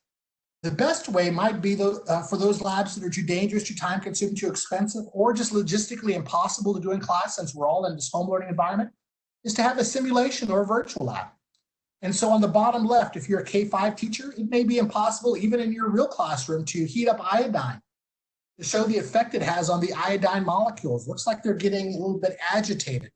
It looks like they're taking up more space in a confined space. And now as I cool it, it looks like they're getting a little bit less agitated, a little bit less volume. But these are things that you can do in a virtual situation. So consider using these, and I know many of you are. The other suggestion I'd give you is pare down the content a little bit. And a tool we have at high school to do that is the reading essentials. Now, we saw the leveled reader at K-5. That's a great way to pare down the content. Put it in digestible chunks for our students. But what about in high school and middle school? What do we do? Reading essentials is the way that we do it. So on the left-hand side is a textbook. It's a traditional book. On the right-hand side, you see the reading essentials.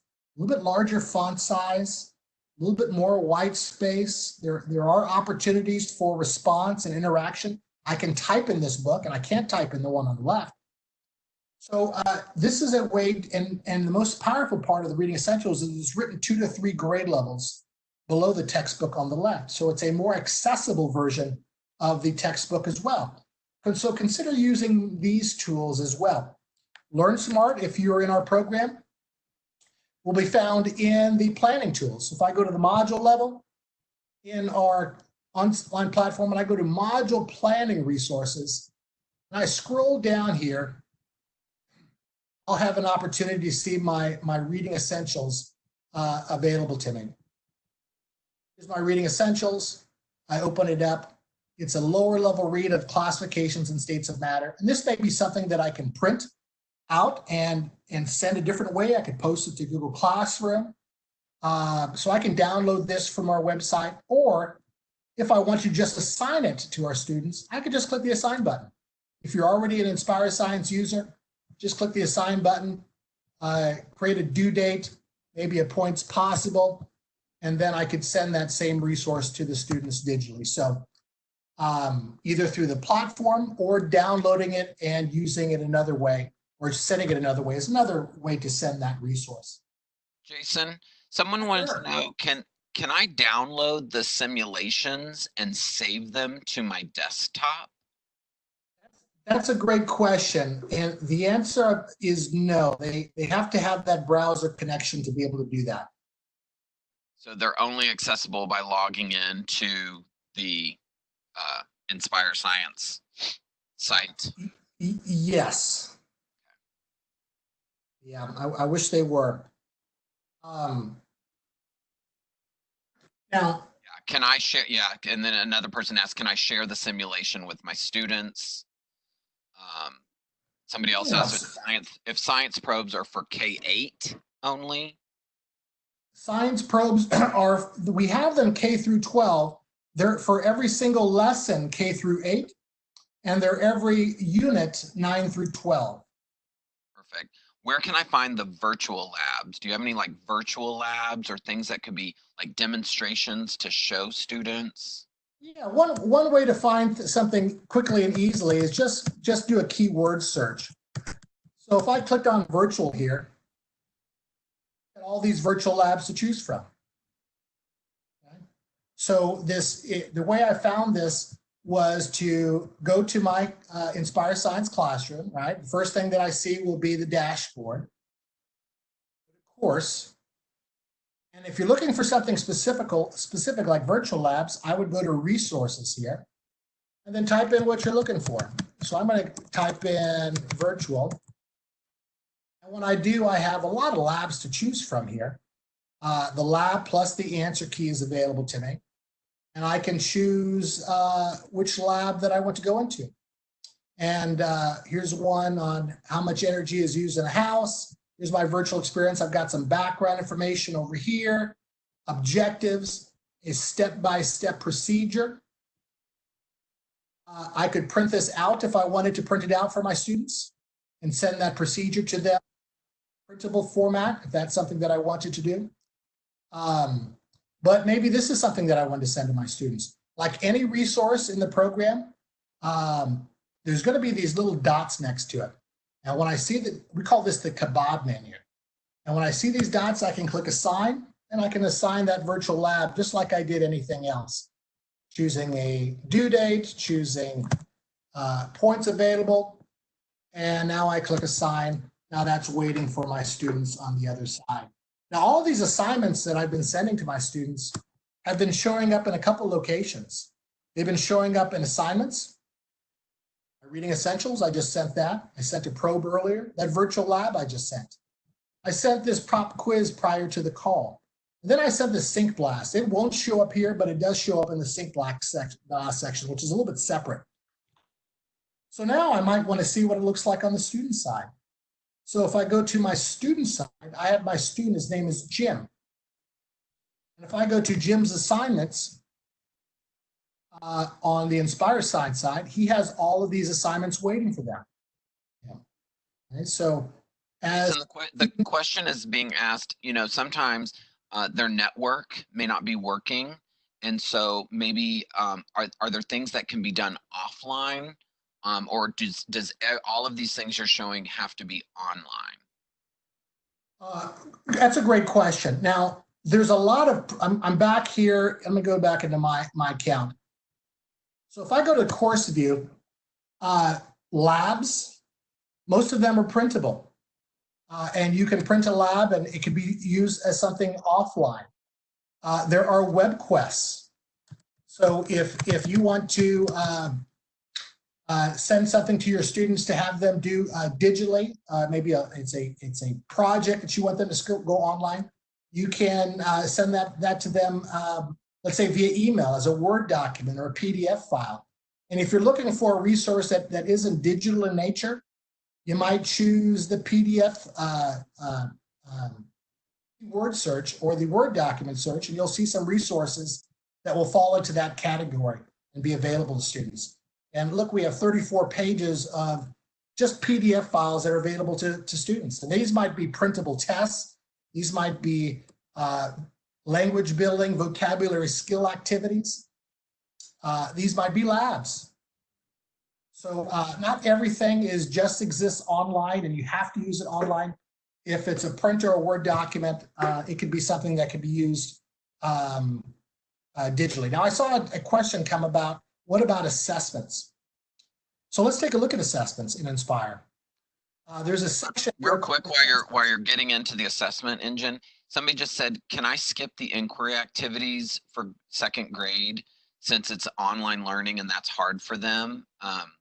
For example, they're about the coral reef in Unit 4, Grade 2. Can they skip the inquiry activities? Yes. Is that okay? Yeah, no, I think that's fine. In fact, if you're an Inspire Science user, we put some labs in. We put more labs in there than are necessary just to make sure that you have an experience that you're able to accomplish. Now, is it ideal to skip it? Probably not, but you can. You can skip it if your students are at home and you're at home and you don't have a situation where you can simulate that lab digitally. You're kind of forced to skip some of those labs or inquiry opportunities. All right, lots of people are asking about assessments, so I'll let you get into that. Sure, let's take a look at assessments. So you're an Inspire Science teacher and you're in assessments here, right? I happen to be in 7th grade. And so our assessments are organized by module. And if I go into a module, let's say dynamic ecosystems, I have some pre-made tests available to me. So I have a module pre-test. I have lesson checks. Think of this as just a lesson test for each lesson in this module. So there are 3 lessons in this module. And then I've got a module post-test. Now, all of these are ready to go. And if I want to just print it out, I can just print it out. It will print out as a PDF file. So if I want to load it to Google Classroom, if I want to do something else, I could just use it in print form, okay, and have students print it out on their end. But I could also assign that test. And when I do, just like every other assignment, I'll give some choices. One of my choices here is to share it with Google Classroom right here. I have a due date, and then I can assign that to my students. Now, all of these tests are editable. So if I want to edit a test, let me go back into assessments. I could choose a test here. I could edit a pre-made test, or I could start a test from scratch. And that's typically what I like to do, and I think teachers like to do. So in case I want to do that, I'll call this Tuesday webinar test. I'm going to click Create Assessment. Now it's asking me, okay, where do you want to pull questions from? Now, if it's me, I want to choose from a bank of questions first. There may be questions that are perfect, so I don't have to create them. I just choose those first, and then maybe I have to create some on my own afterwards. So where do you want the questions to come from? Oh, how about matter and energy and ecosystems? Is there a specific lesson you want them to come from, or a module test? How about this module test? Now all of those questions in that module test will appear, and I could use. Now you might say, I can't see the entire question. If I put my cursor on the question, the entire question will be revealed. I could choose that specific question. Do I like this one? I like this one. That's a short answer. How about this one here? Let's take a look at this multiple choice. Yeah, I like this one. This one will work. And I can choose the ones that I want to be a part of this test. And then once I have that test waiting for me, ready, I click Add, and all those questions will jump over here to the right. Now that's the test that I want to use. I click Save and Exit, and that test is done. And you might be asking, well, where does that test exist? If I go to Assessments, I always have a folder at the top called My Assessments. And it stores your folders in your test, in the cloud, 24 hours a day, 7 days a week. Nothing on your desktop, nothing on your computer, nothing needing to be saved. You could create this test on any device, anywhere, and it'll store it for you. So here's that Tuesday webinar test. And let's say I was creating it on my laptop at a coffee shop, and I didn't have a printer around to print it. Well, now I'm at home. I have my printer available to me. I'm connected, and I could pull up that test and either choose to print it out, assign it. If I need to make a last-minute addition to it, I could pull it up and add some questions to this test. So add a question from a question bank or create a new question. If I want to create a new question to this test, it'll ask me, okay, what type of question do you want to add? Well, how about a multiple choice question? And any question that you add on your own, it'll set up templates for you. So you don't have to use Microsoft Word or word processor. I just type my words in this template. The sun rises in the, and I'll put a space here. Now I've got my answer choices below it. North, how about south? How about scroll down, east? And lastly, west is my last choice, and I'll choose east as the correct answer.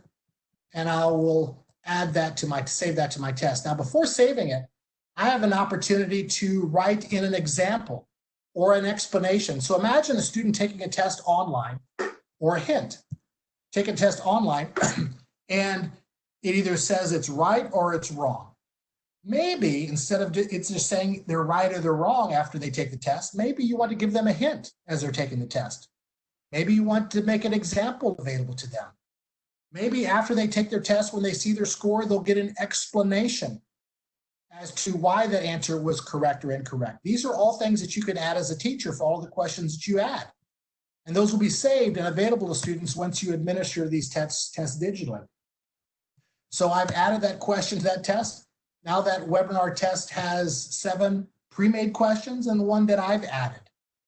And it's ready to be printed out or sent to my students anytime, anywhere. Now I'm getting to about 10 minutes before noon.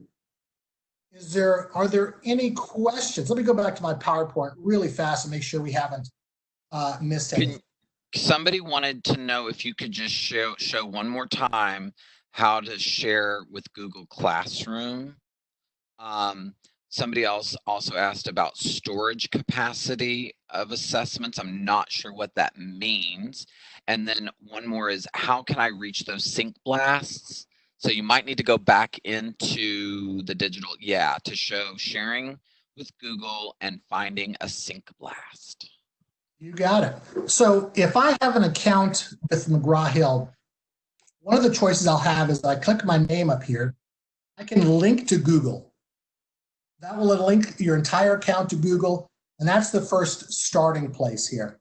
Now, if I go back here, if it's a specific assignment or a specific assessment, when I go to assignments here, these are all my assignments that I've sent to my students.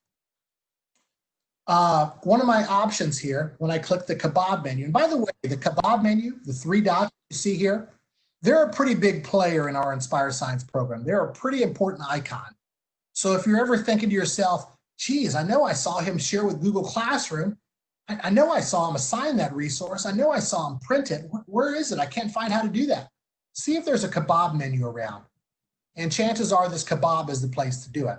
So if I want to do something with this test, 4-7 pop quiz, I take a look at the kebab menu. And here it will say share with Google Classroom. And that's where I would send that, share that test. It could pre-test that I sent earlier. I can share that with Google Classroom. Any assignment that you create can be shared with Google Classroom from assignments, and then go to the kebab menu and choose share with Google Classroom. As far as storage capacity, I'm assuming you mean how much cloud storage they have for tests. Let's say if I have 500 tests stored, I don't know what the capacity is, but that's something we could find out if you're interested in. I haven't seen a limit yet. I saw a question, can we share with any other platforms? I think, Brendan, what did you share with that earlier in the previous session? Our program doesn't do a direct link with other platforms, but we have an integration team that helps with that level of integration. If you have an LMS that you use as a district. Right. So some people may be accessing our materials through a portal like Clever or ClassLink or Schoology. That's just how you're going to get into the resources. And you still have to do that. You have to launch science or math or wonders, whatever McGraw-Hill materials you have. And then you would still need to go log into Google Classroom. As far as sharing to other sites like Class Dojo, that's really going to be, we don't have a direct link to that. So that's just going to be really dependent on things that you might be able to download, like when you showed searching for PDFs. But again, you don't have to use you don't have to use Google Classroom to make this work. If you have teacher account and you have student accounts, you can just use sort of the McGraw-Hill platform for both student and teacher use. So again, yeah, we don't know. We don't work for Class Dojo. I'm not that familiar with that app, so I'm not sure. Same thing with Classera. You would just have to try it and see. I'm not really sure. People are asking about differentiation. Do you have any suggestions on as far as how to differentiate an assignment? Well, I guess it depends on which programs you're in. So at the K-5 level, there are those level readers. Okay, so this level reader that I shared with you earlier comes in approaching level, on level, beyond level, ELL, and in Spanish. And how do I know which one's which? Well, they're color coded. So if I were to go into, let's say, grade 3 and go to my course view, just like we did in grade 7, and go into resources, and let's say I was to type readers. Now all of those readers will come up and they're color coded just like you saw. Orange is approaching level, blue is on level, green is beyond level, purple is for English language learners. So that's one way we differentiate. If I'm a middle school teacher, one of the ways we differentiate is that reading essentials. Remember, it's written 2 to 3 grade levels below the textbook. And that's a feature that we have in grades 6 through 12. That's another way you could possibly differentiate it. So I guess it depends on which grade level you're on. There are other tools, both in print, that allow for differentiation.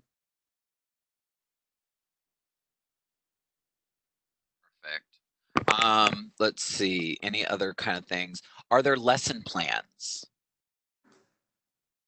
If you're talking about printable lesson plans, not right now. Now, the course view in Inspire Science is set up in a familiar lesson plan format. So if I were to go to a course view, go to a lesson, I have the 5E lesson model set up. Now, I do have something called a lesson at a glance. So it may not be in the lesson plan format that you're used to or responsible for, but it does give you a big picture view of how long the lesson will take, what features are recommended on this pathway. So we're in the probe situation and the engage for about a half a day. Explore and explain. Now, will these translate to a home learning environment? I think you're going to have to do some modification to these to make them applicable to a home learning environment. So just keep that in mind. There's a lesson at a glance and there's a module at a glance, depending upon what level of planning you're looking for. Do you have any suggestions for students with learning disabilities or special education students? Disability and special education students. You know what? Not off the top of my head. Let us get back with you with your local sales representative. We have some resources in another elementary and middle school program that are perfect. Now, I don't have those 2 programs up and running right now. Right now, I have Inspire. But if that's something that might help you, let us send you a couple tools and let us know what you think about them. We have them available, but not in the platform that I have up currently running. Another question was, do we have PowerPoint presentations? Are there downloadable PowerPoints within the course? I want to say no, but you know best. That is correct. This doesn't have downloadable PowerPoints available. And then what about high achievers? So we talked about, the students who may struggle and special education resources, but what about students that are more gifted and that need to be challenged? Sure. And again, this is a question that depends on what grade level you're in, whether it's high school. There are challenges at high school. High school has forensics labs available. If you're in middle school, one of the things that I might suggest is that Sync Blast, or it's another option in high school as well. And what's nice about Sync Blast at middle school is that you have access to all of them. So imagine being a middle school 7th grade student that is really operating on a high level. You might want to challenge them with Sync Blast from high school, maybe a high school physics or engineering challenge. And here they're doing an exploration related to engineering. Here they're doing an explanation related to high school chemistry, and maybe you have some students that are ready for that level of exploration. What do cosmetics have to do with chemistry and our daily life? Maybe that's something that might interest that high achieving students. So those are just a couple options that come to mind, but it depends whether you're a K-5, 6, 8, or 9 through 12 teachers. Those resources in Inspire Science are very different at each level. Okay. Let's see. We just have a few more minutes. Are there projects for students to do at home, specifically third grade? Specifically third grade. So the projects that you're going to see in third grade are called our STEM module projects. So if I go into third grade, every module will end with a performance task, an opportunity for students to demonstrate their mastery of content. We call it a STEM module project. So if I'm at a module level, let's say electricity and magnetism for unit 1, I have a STEM module project available to them. And what's kind of nice about the STEM module project is you don't have to introduce it to them all at once, especially in this home learning environment. Perhaps you want to introduce parts of it. So maybe this module opener is something you introduce for the STEM project. And then you introduce parts of that project. So maybe this first part, just the first part of the planning for this, they're going to design a self-closing gate. Maybe I don't want to overwhelm them with the entire project. Let's start with the very beginning of this project and assign it. And that could be something that is sent to students digitally, so they can only focus on that part of the project. The project launch, the planning, the drawing a model. And here they're going to plan it a little bit more, and then finally they're going to complete the project here. So if I'm a third grade student, that's what I would look at. Another place you might want to go, though, are investigator articles. And these are high interest magazine style articles that connect the science that you teach to society, careers, and cutting edge science. And at the end of each one of these, there's going to be a little activity. Okay? There'll be an opportunity for students to do research. There'll be a little mini assessment. Sometimes they're creating a model. Sometimes they're doing research online. So those are a few locations that I would suggest a third grade teacher going to. Well, I think I'm over my time. I want to thank you for yours and for joining this webinar. A couple things we didn't get to was Learnsmart, having an online learning doctrine, just basically getting all parents and teachers on the same page. And this PowerPoint also includes some web links, so we can share this PowerPoint with you with some helpful web links that you might want to use as you're listening to this time when we're at home, trying to help our students stay engaged with science. Just remember some of our plans may turn out a little bit different than we think, and we just need to adjust and adapt along the way. I want to thank you. My name is Jason Marshall. If you want to reach out to me personally, you can. But your local sales representative will be in touch with answers to any questions that you might have related to science. Thank you so much, Jason. Thank you so much. Brandon, appreciate it. Thank you, Sarish. Thank you all. And best of luck. Let us know how we can help you. No worries. I was just wondering if we'll just quickly go over the housekeeping once more, if everyone knows how they can get connected and what they can use, what chat function. We've noticed there are a lot of questions coming in, and a lot of people are not able to connect to the audio as well, so they're not able to hear. And a lot of people might have joined in now for the English session as well. So just quick 2 minutes to just go over the webinar information. So once you've logged in the WebEx meeting, ensure you're connected to the audio. You won't be able to hear Brandon otherwise. So it's the call-in option, which we recommend for you to connect through your phone. The other option is you could connect from your computer for the audio. You will connect, see where the audio that's on the left side, there's a small microphone there. We recommend that you close all high bandwidth programs, such as Netflix, YouTube. And if someone in your house is using it, that might affect your webinar compatibility as well. We will be sharing the recording and the slides after the webinar, and the Q&As can come in after each session. Now, I recommend that you use the question and answer box on the left side for any questions that you have for Brandon, and the chat box. If Brandon is asking you questions and wants you to respond, it just makes it easier for us to track this way. So you could use the chat box if you're chatting and engaging with the presenter, and the Q&A box if you have any questions. And yeah, I've already, so there's a microphone on the left, so you could click on the microphone or the speaker, and then you're able to then engage. So that says yes, no, too fast, too slow. And I've already explained about the question answer and the chat box. Thank you, everyone. Over to you, Brandon. I'm just going to stop sharing. Okay, you've got to, let's see. Should have control in a few seconds.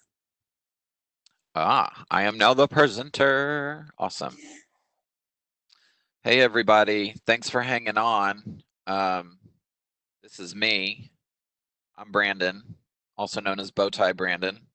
So I want to welcome you to this final session of this 3-hour webinar. You may have been hanging on from math to science and now literacy, talking about reading, English language arts. You can email me if you have questions, brandon.harvey@mheducation.com. Feel free to grab your phone and take a picture of this slide right now. You can also follow me on Twitter and contact me on Twitter at Bowtie Harvey. I will also be sharing with you at the end of our session some free resources, not only for English language arts, but what McGraw-Hill has done to support during this pandemic. So there are some things that we have put online. So glad you're joining me. And also don't forget that we'll be repeating this session later in the week. So if you have colleagues that want to join, or if you just need to come and hear the information again, because I know this is a lot coming right at you. So let's go ahead and get right into it. So my first thing that I'm actually going to do is I'm going to start with the product. I'm going to actually start with Wonders, and I'm going to talk to you a little bit about just finding resources. So whether and a lot of you have asked about demo accounts, so I'm not sure about how that's going to be handled. If we're going to be giving out demo accounts, we may have to address that at the end of our sessions, just so you could access some of these resources from a demo account, both for whether it's science, math, or reading. But I'm going to assume that you have Wonders, or maybe you're thinking about getting Wonders. And one of the things is that everything that's in print is also digitally online. I happen to be logged in as a 4th grade teacher. And by the way, Wonders is a kindergarten through 6th grade resource. So I'm solely focused on elementary reading language arts right now. But I just want to share with you, you have the ability to sort of navigate where you want to go, right? I happen to be right here on Unit 6, Week 1. Notice that I can click onto the unit and I can move through various units and weeks if I need to go back, because I'm thinking these are crazy times. I don't know how much new learning will be occurring. And so maybe I'm really just wanting to go back and review, and that's okay too. Like if I'm teaching kindergarten, I'm thinking my number one goal for these kindergartners is they need to learn the sound spellings, the phonics, right? So that they'll be prepared for 1st grade, so that they can decode and sound out those sounds in words and in sentences. That may be my one goal that I'm just going to really hammer home in these next few months while I'm at home. So don't try to feel like you have to do everything, because teaching English language arts is, especially at the elementary level, is huge. So really think about setting very specific goals. Talk to your colleagues, talk to your principal, your school administrators. What's the 1 or 2 things I really want to work on? Right from here, once I find a unit and week, you're going to see here all of my printables, right? I've got grammar, I've got E for enrichment, so for my beyond level learners, for challenge, right? Excuse me, E is for EL. Hello, what am I saying? That's for English language learners, really working on language acquisition. A is for approaching, so students who are not quite at grade level, and B is for beyond level. Now, your screen may look a little different. You may have some things similar or some things different, maybe not as many printables. It depends on your grade level. I also see phonics and so forth. And then down at the bottom here, you can see this week's games, right? And so games and activities for grammar, for phonics and fluency, for vocabulary, okay? All of these things are tied to this particular week of instruction. Now you'll notice next to each thing, there is a little cog or a wheel. So if I wanted to assign these things, right, I can click on assign these, and these will be sending to their students account. So if you have a Wonders student account, I would click on assign. It takes me to my assignment manager. I give it a name. I could just call it very simply practice page. Do I want to see this back? Do I want to review? Probably so. And then this is the most important box right here. Folks, for young learners, give instructions that are very clear, right? Like, please launch, please open up these practice pages. Please complete. Please read the directions carefully. Whatever you want to say to your students, put that right here. I'm just typing some nonsense, but you would want to put very, very clear directions. Then you can select a start date, an end date, and then you can click all your students, right? Or you can choose specific students. That's a great way to differentiate, because if I was sending the beyond level practice, or if I was sending the EL leveled practice, I may only send that to very specific students. So a lot of you had been asking about differentiating. That's a great way to differentiate, because you can choose what students get what assignments. Okay, I'm gonna not send that assignment right now. Same thing with the games. You notice how every little thing is in a box, right? And you may have more or fewer games than what I'm showing, depending on your grade level. But again, the wheel is your friend, and you can assign this resource. Now, you'll also notice you can share certain resources with Google Classroom. That has been a topic all day in our webinar. And I'll say it again. Remember that you have to be logged in to Wonders, right?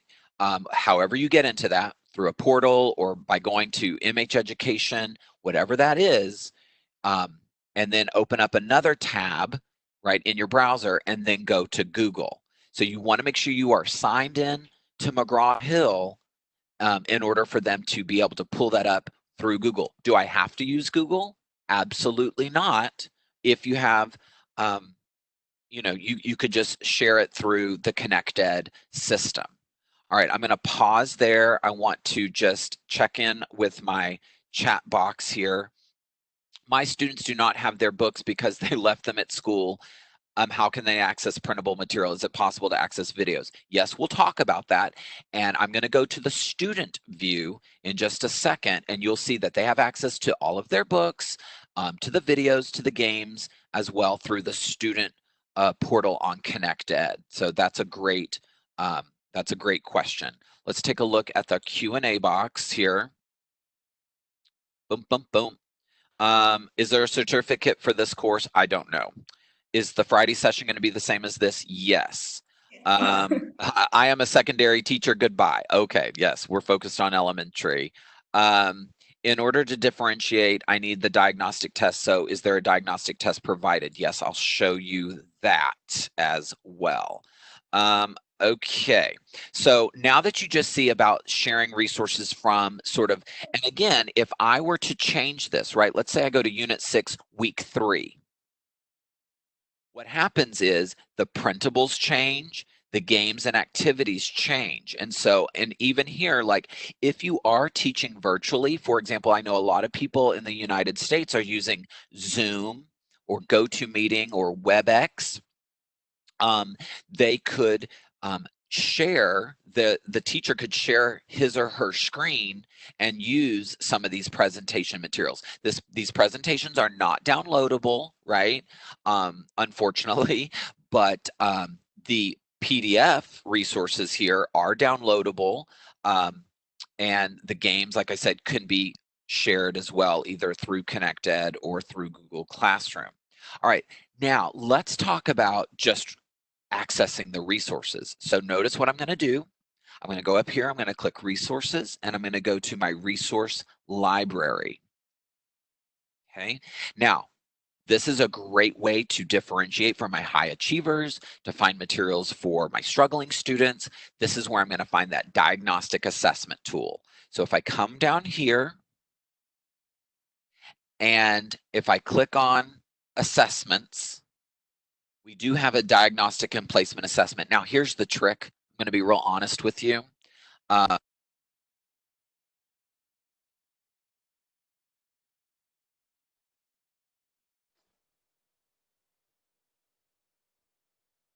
Brian, you just muted yourself.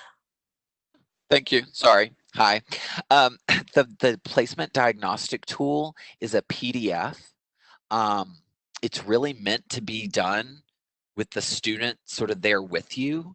So I'm not sure that I would actually use that. I would hope that you're just going to sort of have to rely on sort of knowing your students and sort of where they're at. And that may be you kind of taking some guesses and trial and error, but I'll show you the tool, but I just don't think it's really something you would use as far as distance learning or remote learning. But over here on the left, you can click on placement and diagnostic, and there are multiple diagnostics. I would encourage you reading the introduction first. But this is just literally, you're going to see it's a teacher resource. So it's not really something that you could share. See how I click on the cog? There's not a share button because it's really a teacher tool. But let's go here to, what you'll see here, again, I could select specific units and weeks, but I'm going to search all, right? So here are my ebooks, right? So if I want to share a particular selection from my literature anthology that I want students to read, I could click on the cog, assign this resource, right? Or share via Google Classroom. So I'm going to assign this resource. You've seen this screen before. Remember, anytime you hit assign this resource, you come to this screen, literature, and of course, remember what's important, giving very detailed notes on what you want them to do with the story. Do you just want them to read it? Do you want them to listen to it? Do you want them to read it and then answer the questions at the end of the story? Those are things that you could put in your directions. And then you're going to start a start date, due date, and then select what students, maybe all of my students are going to get this story. I scroll down, I hit assign, done. And now that is something that has been assigned to my students. I also, Hey, Brandon. yes. There's a question on how can we assess grade K learners? So maybe even assignments or talking to grade K for just a second. I feel your pain. It's, the younger the students are, probably some of that's going to be hard. Unless you have a way to interact via like video or doing a Zoom and sort of asking them questions or working through the assessments, because the assessments in kindergarten, there are some pencil paper assessments, but there's always a script that has to go along with it. So I might think about making, and again, you know what, it's also going to be thinking about parents as sort of being your teacher's assistant. If you're working and I think remotely. it goes back to what you said about what are some of the fundamentals you want a kindergartner to take away from, and that's it. Right. We don't see right now in the US, we don't see a lot of people taking grades. I know that might be something that your district or your school is requiring, and we're going to have to get real creative about that. thinking of ways that you could do that, because the assessments in kindergarten, let me just pop out of my screen here. Let me see if I have a kinder.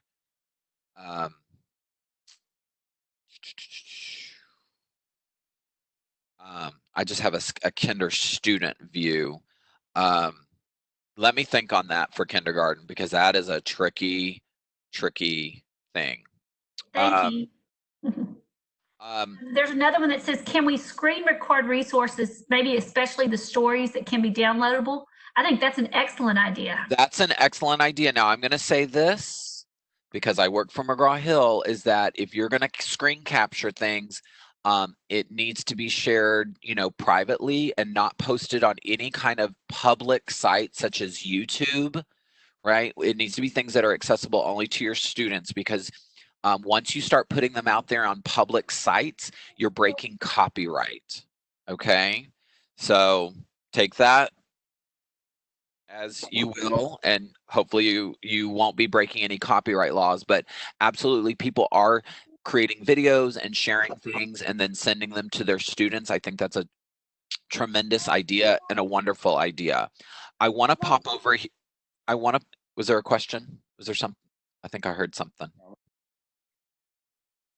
Nope, we're good. Okay. I want to pop over here to my student side. Okay, now, even though, like I said, I'm logged in as a 4th grade student, the screen would look the same in kindergarten all the way through 6th grade. So if you have student accounts, this is where, remember when I was showing you sending an assignment, making an assignment? Look right here. This is the student's to-do list. And you can see it looks like I have 5 assignments, right? So I actually did this ahead of time. I sent some assignments ahead of time. But like you saw me do the one with literature, right? Do y'all remember that when I pulled that story from the anthology?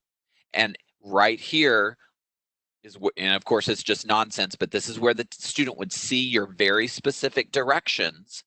And then I come over here and I can click on that little icon and launch my ebook. It brings me to my story. I have audio.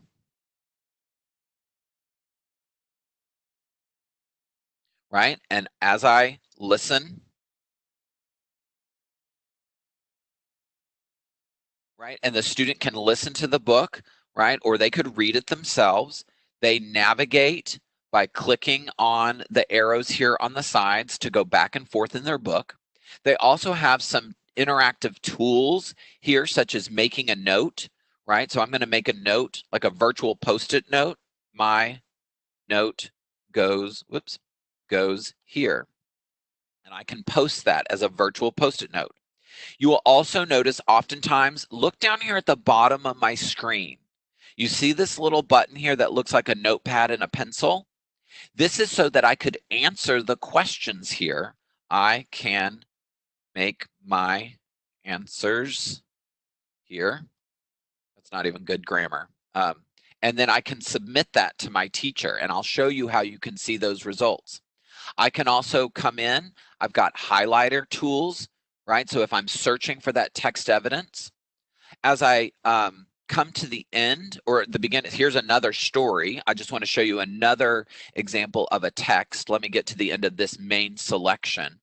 This looks like a cool story on the Earth and the moon and space.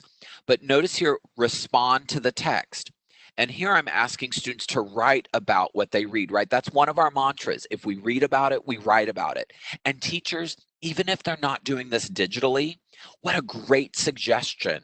As Jason talked about, setting up an environment, making sure that students have a journal, that they have pencil and paper or a pen and paper, or maybe they even do it on a Word document or a Google Doc. It doesn't even have to be a McGraw-Hill book.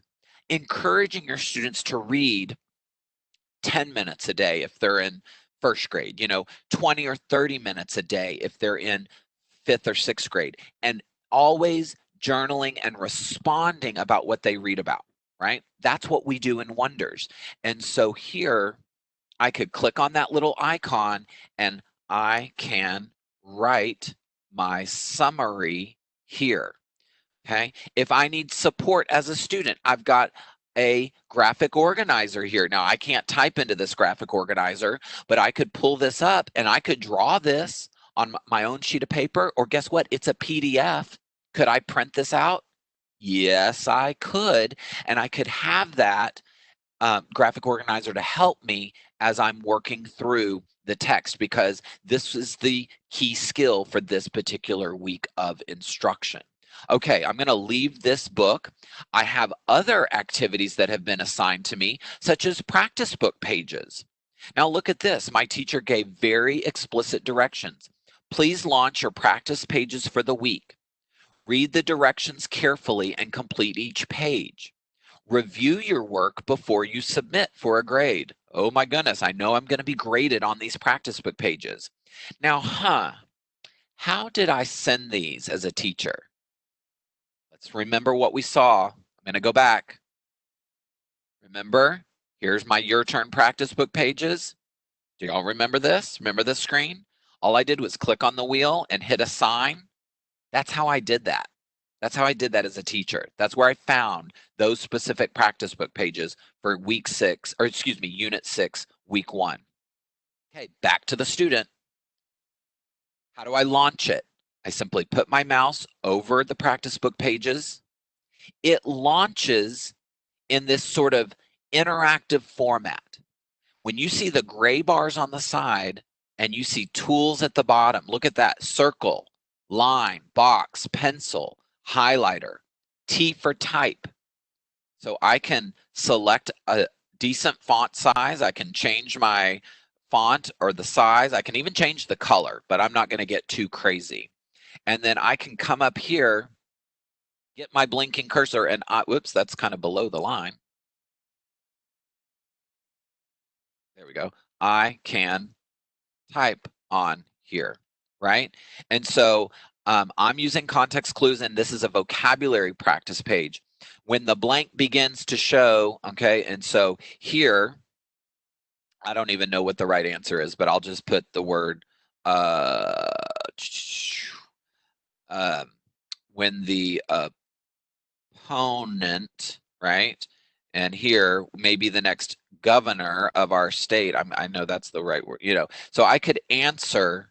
It's a little, and again, kids might have to play around a little bit, looking for that blinking cursor in order to type on it. Now, here's the other thing. You'll also notice that down here in the right-hand column, you see arrow to the next page. You may not want them to do all the, I think there might be like 8 to 10 pages here. You may not want them to do all of it. You may want certain pages. So you could say, do page 1 and do page 6, right? And same thing here. When I come to the page, I can choose my font size. Of course, remember, I've got a highlighter. So if I need to highlight things, especially in kindergarten, teachers, a lot of times they're not typing, they're drawing or circling or doing a matching activity. Look at this. I can create a circle, right? If I was doing a matching activity, I could draw a line, okay? And then if I need to, T for type. And teachers, if you haven't been doing this is not going to happen automatically. Again, I would encourage you to work slowly with your students so that they can see this. I'm going to put T for type, right? And I can type on here. Once I finish my assignment, what's so important is I come here and I hit save. Notice what it says. Let me see if you can see that. Saved to your assignments and my work binder, okay? And now that I've saved it, I can close it. Notice what has happened when I saved it.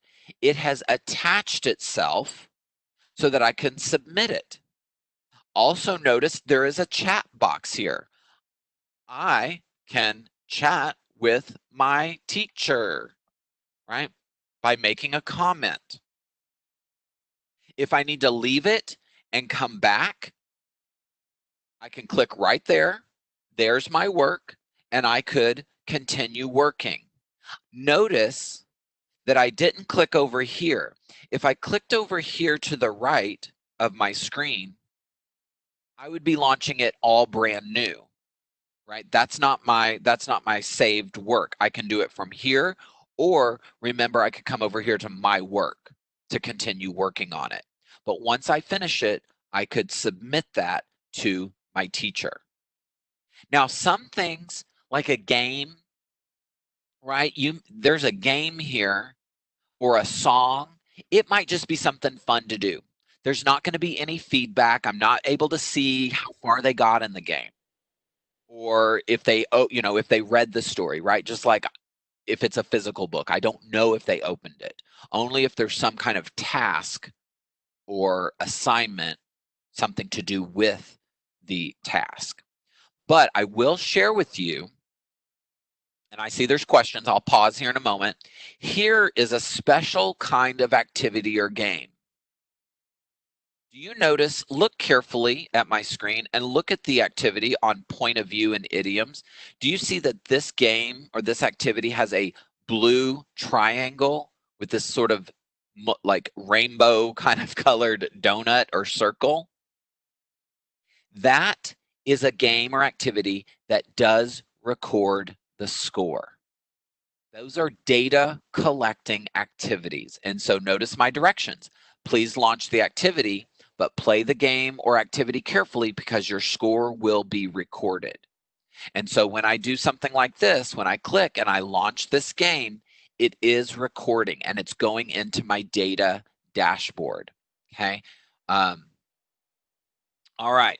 So I just wanted you to see. Now, if it does not, right, there's tons and tons of games and activities that don't have that blue triangle. Let's go back to the teacher dashboard and take a look.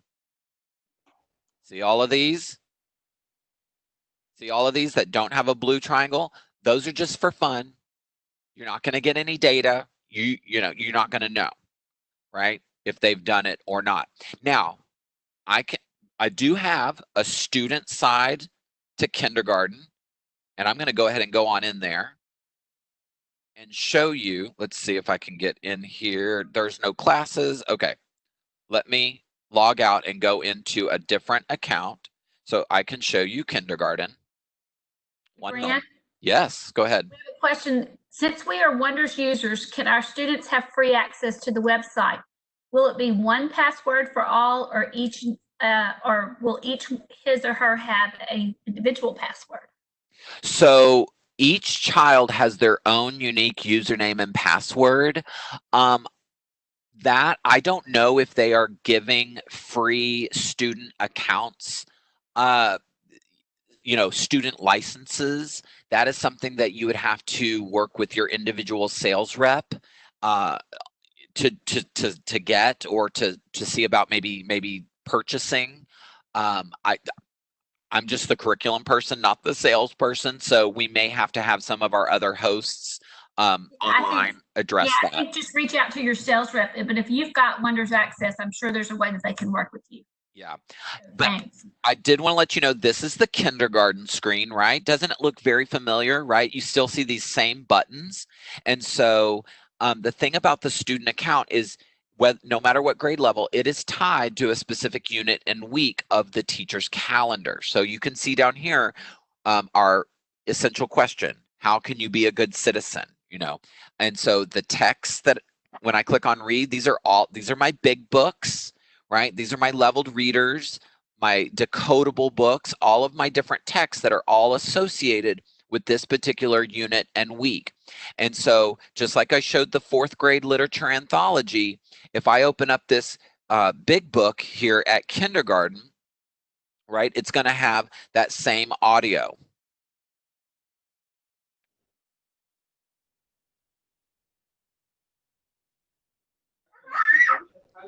Right, and so I'm going to leave that page. Ooh, I hear children screaming. I don't know what that is. Wow, that is not coming from me. Somebody's got. Can everybody please mute? I thought that was your video playing, Brandon. No, for a minute I thought it was too. Look at me. I am in an empty office and there are no screaming children with me, so that is not me. Somebody asked about the games for kindergarten, right? So you have things like high frequency word games. Wow, please make sure you're muted if you have screaming children. There we go. I think we're all muted now. But you can see here, let me reduce the size. Here's, a high frequency word game where we have the word.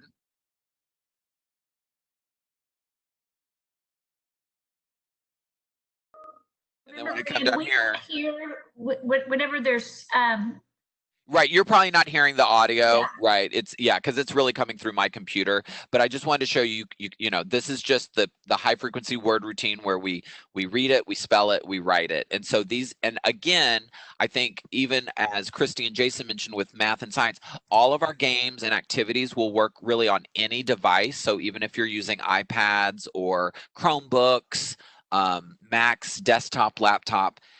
The other thing I want to show you, just like I showed from the teacher side, when I come up here and click on, if you have a question, guys, please just ask them. Please type them into the Q&A box or the chat box.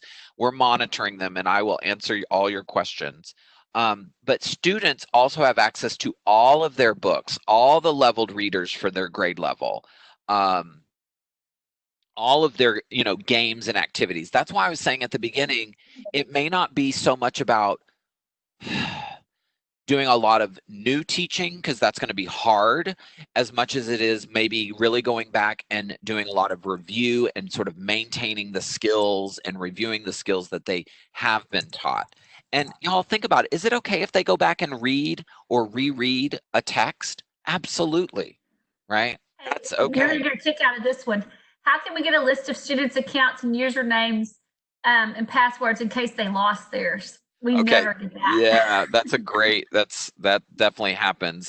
Let's pop back over here to. So I'm going to go back into I'm going to log out of this account, and I'm going to go into that account that I was in earlier that actually has sort of a demo classroom in it when I was in 4th grade.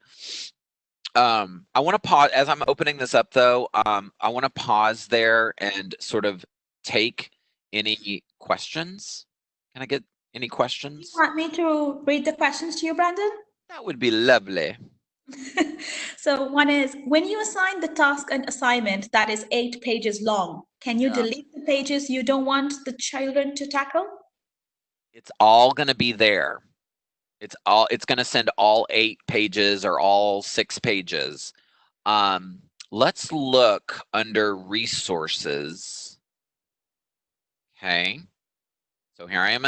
Did y'all see how I got there? I went to resource library. I scroll down. I want to go to those student practice worksheets. And I was in the Your Turn practice book. It looks like, guys, that even here, they're sort of set up by unit and week, not individual pages. However, if I scroll up, and I'm just going to go here over to like day 2. Y'all see where I'm at? Once again, resource library. See this tab that says classroom material? These are individual pages. Ooh, let me bring that back. Oh my God. Y'all, what's happening? There we go. These are the individual practice book pages. So that really is a way they could get. Now, here's the thing. You kind of have to search it a little bit, because I could go to day 1, right? Let me make sure I move this box down a little bit so y'all can see my screen real good. Classroom materials for day 1, right? Oh, we know that we cover vocabulary, right? And so let me just pop this open, right? And this is, I'm going to open this up in that interactive format. Yep, there's my vocabulary practice, okay? So I know what that is. What do? Think out loud with me. I know we can't hear you, but say it with me. I'm going to what? The cog is my friend. I click on the cog and I assign this resource. So yes, this is how I could assign an individual page, is by choosing it from up here in these presentation resources. Okay. And again, remember that I'm looking at just day one. I have to click my little buttons over here to get to day 2 or 3 or 4, because certain practice pages come up in certain days. Okay. Rather than assigning the whole week's worth. I hope that makes sense. Other questions? Let's take some more. Can we? Sorry. It says, where can I get the answer key of the vocab page or grammar online? So all of the answer keys are digital. So if I come over here to my practice book, right? Like, let's go to the Your Turn practice book. Whoops. And I want, y'all, I'm just clicking too fast. Student practice. And right here, look right there, annotated teacher editions. These are the answer keys. It'll say annotated teacher editions, right? Annotated, that's your answer keys. You could also maybe even come up here to the search box and just type the word annotated, okay? And you would get your annotated teacher's editions that way. Another question. Can the students have a self-assessment module? You can send assignments, absolutely, right? So you would come over here to assessment and data. You would have to come into the online assessment center. You would go to My Test Library. And you would want to go to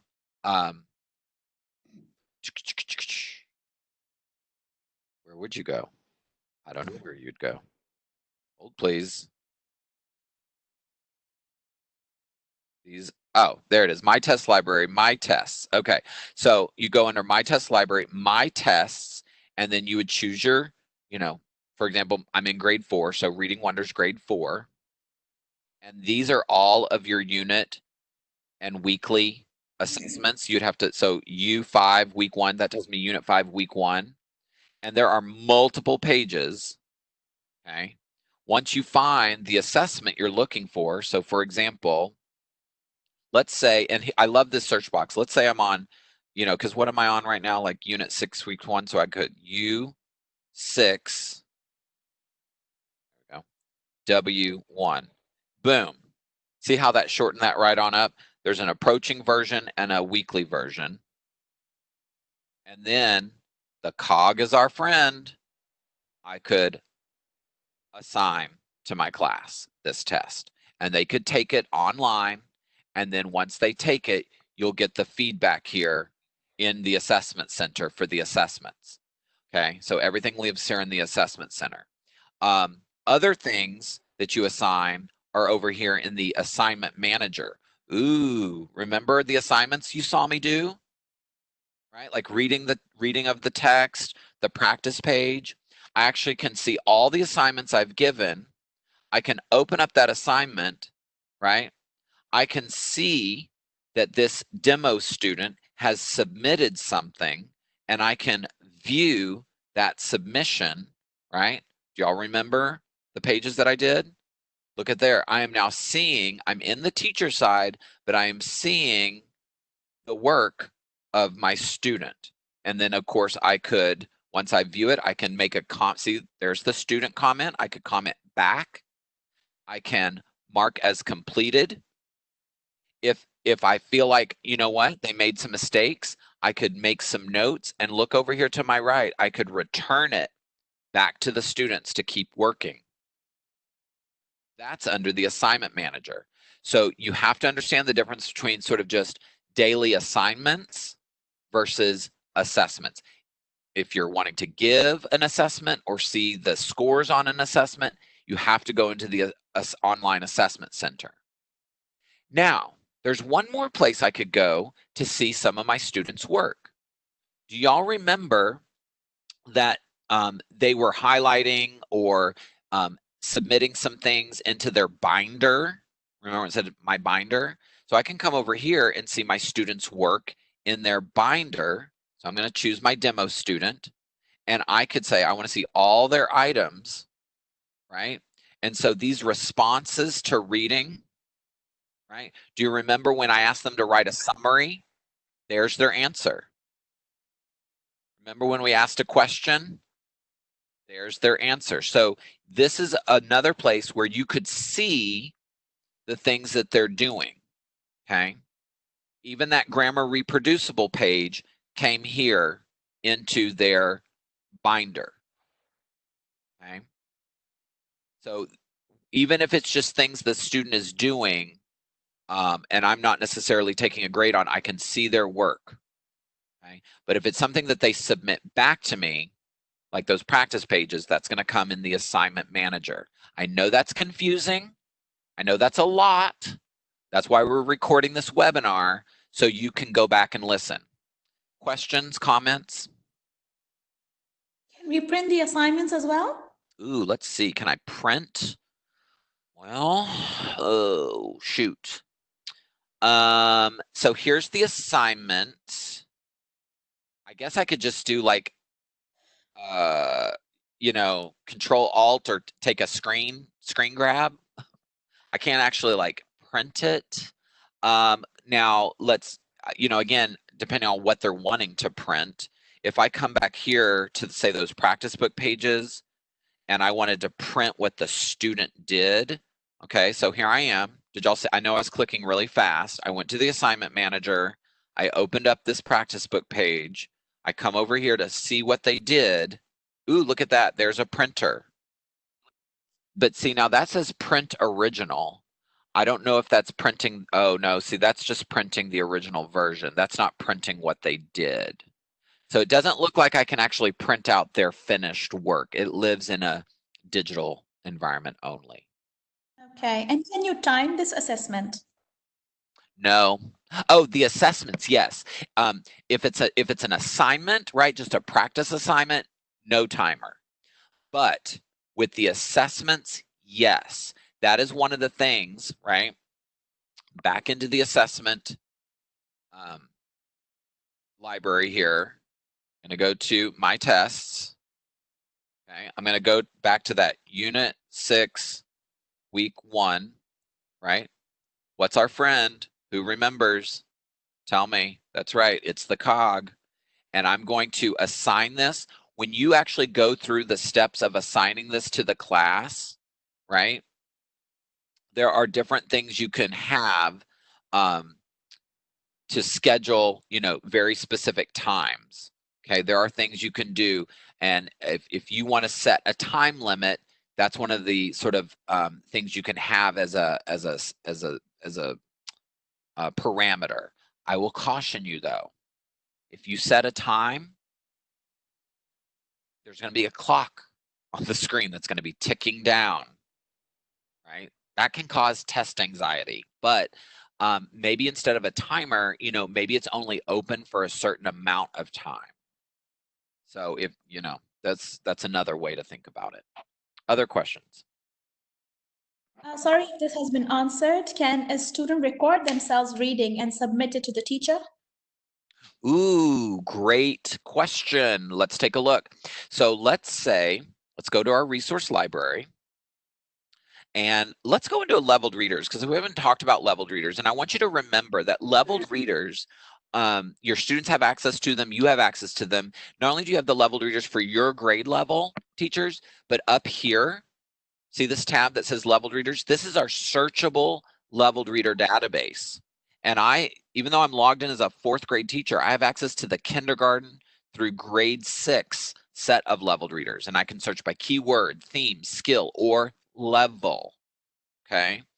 But I'm just going to come over here and remember, if you need the details of it, right, I can open up the details and see that this is a beyond leveled reader. Okay.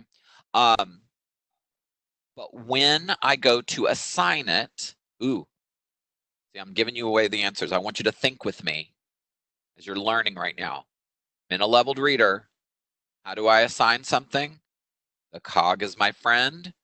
I go here, I click assign, and look right here. I'm going to highlight it.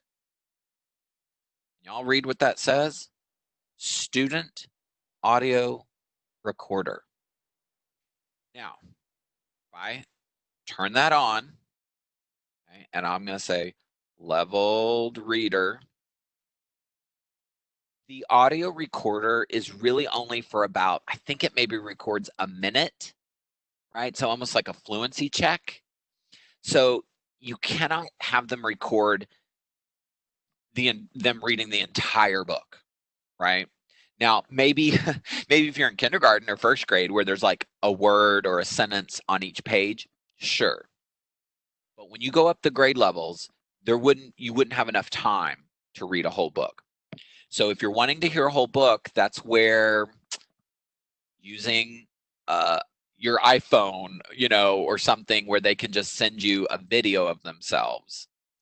But with our student audio recorder, and again, give very specific directions of what you want. And I'm going to show you what this looks like. I'm going to assign this to a student. Okay. Okay, now that that's been assigned, I'm going to jump over to the student dashboard. Okay. Here I am. Do y'all remember where I'm at? Okay. And do you notice how I see my assignments here? I'm going to click on my to-do list. And let's see, leveled reader. That's the assignment I just made. Make a recording. So I click on that and it opens up this audio recorder with the text. Now, I wonder if I could shrink this box a little bit. I may need to make it, yeah, I can make it a little smaller on my screen just by adjusting the screen resolution. And so I hit record. Looks like I got about 8 minutes. So maybe I could read the whole thing. Chapter 1, Washing Day. It was a beautiful summer day when Wendy Wilson was drawing in her notebook. She could hear the train. I can't even read, y'all. She could hear her twin sisters, Margaret and June, playing hopscotch. Her brother, Thomas, was riding his bike, and her father was at work in town. And then once I finish, right, I hit stop, and I can listen to it, or I could go back and redo it. I can attach it. See, I'm learning stuff too, y'all. I didn't know I had up to 8 minutes to record. So glad you asked this question, whoever asked it. Okay, I'm going to close out of that. Hey, somebody said it was cool. It's wonderful. That is like the coolest thing ever. Yeah, now hold on, because I think I may have screwed it up, because how do I attach it? Does it self-attach? Let me do that again. Here I am making a recording of A Better Way. Chapter 1, Washing Day. Chapter 2, Ironing Day. La, la, la, la, la. Finish. I think, did I miss this? I need to make sure I hit attach. Okay, so it attached. Did it attach? Can I submit it? Okay. Oh, there it is. Okay, it appeared after I hit submit. Oh, and both recordings are there. Cool. See, y'all. That is so cool. That is cool. And that's really, it is a big wow. I'm glad you said that, because how exciting would that be to sort of be able to hear and check in on your students and then be able to give them feedback? It's sort of virtual, and it's not on-demand feedback. But if I go over here to my assignment manager, there's my leveled reader. View the assessment. Look, there's the recordings. Y'all ready? Y'all may not be able to hear this. I'll hold my mic here. Hear it. Yeah, we heard it for a sec. Yeah. Let me. ما في ولا وحدة بتنحط محلها. ايه بس ما في. Okay, so super branded. now I What's just so great about that is just what Jason was talking about. How, I mean, we need to hear their voices. They need to hear our voices in this time. So that is super. I know I know we have more questions, so I'm going to do a couple of things, and then I'm going to dedicate the whole rest of the time to Q&A. I want to let you guys know, if I go to www.mheducation.com, okay, did y'all catch that? mheducation.com. And right here, support for schools and learners affected by coronavirus. I click on Learn More. I'm going to go to my pre-K-12 support. And then right here at the top, remote learning for schools. Okay, there are all kinds of resources here for you to learn more about digital components, training, get information. There's all kinds of supports here. I wanted you to see that. One more time, how did I get there? Right, one more time, mheducation.com. Right here at the very top, next to the word coronavirus, click on this link that says Learn More. Talk it through with me. So, and y'all, you may be jotting notes. You might be jotting notes here. Then I click on pre-K-12 support, and you've got all these different action steps, digital components, remote learning. I love this at-home learning for all. Y'all, you don't even necessarily have to have Wonders to do this because we posted free resources. There are some for fun resources. Here's that Christy talked about getting Alex for free, which is an online math program. It's amazing. But look, I'm going to go here under free resources because we love something free, don't we, teachers? Yes, we do. We love it. You got it's all organized by subject and grade. So math K5, all of this is free, working on place value, right? Here's math 612, science, right? You've got the K5 science and then biology, chemistry, and physics. Here's my stuff down here with K6, okay? And these are all downloadable. These are not these are random. Like I know for mine that they're what I've done is given you a word, so like a vocabulary spelling page, practice page, and a comprehension page. It does not require Wonders. It does not require any Wonders instruction. Then you'll also see Spanish if you're teaching bilingual ed, and then I know some of you might be K-12. Here's for grades 6 through 12. And then, of course, social studies. So this is all free. It is available for you to download and send to parents and students.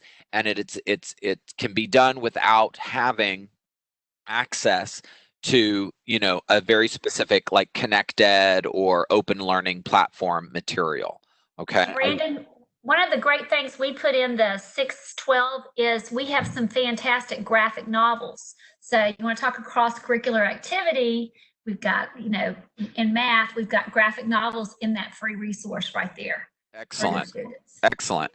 Yeah. I'm going to just share. So y'all, I want you to get your phones ready. Get your phones ready, and I want you to screenshot some of these slides that I'm going to put up.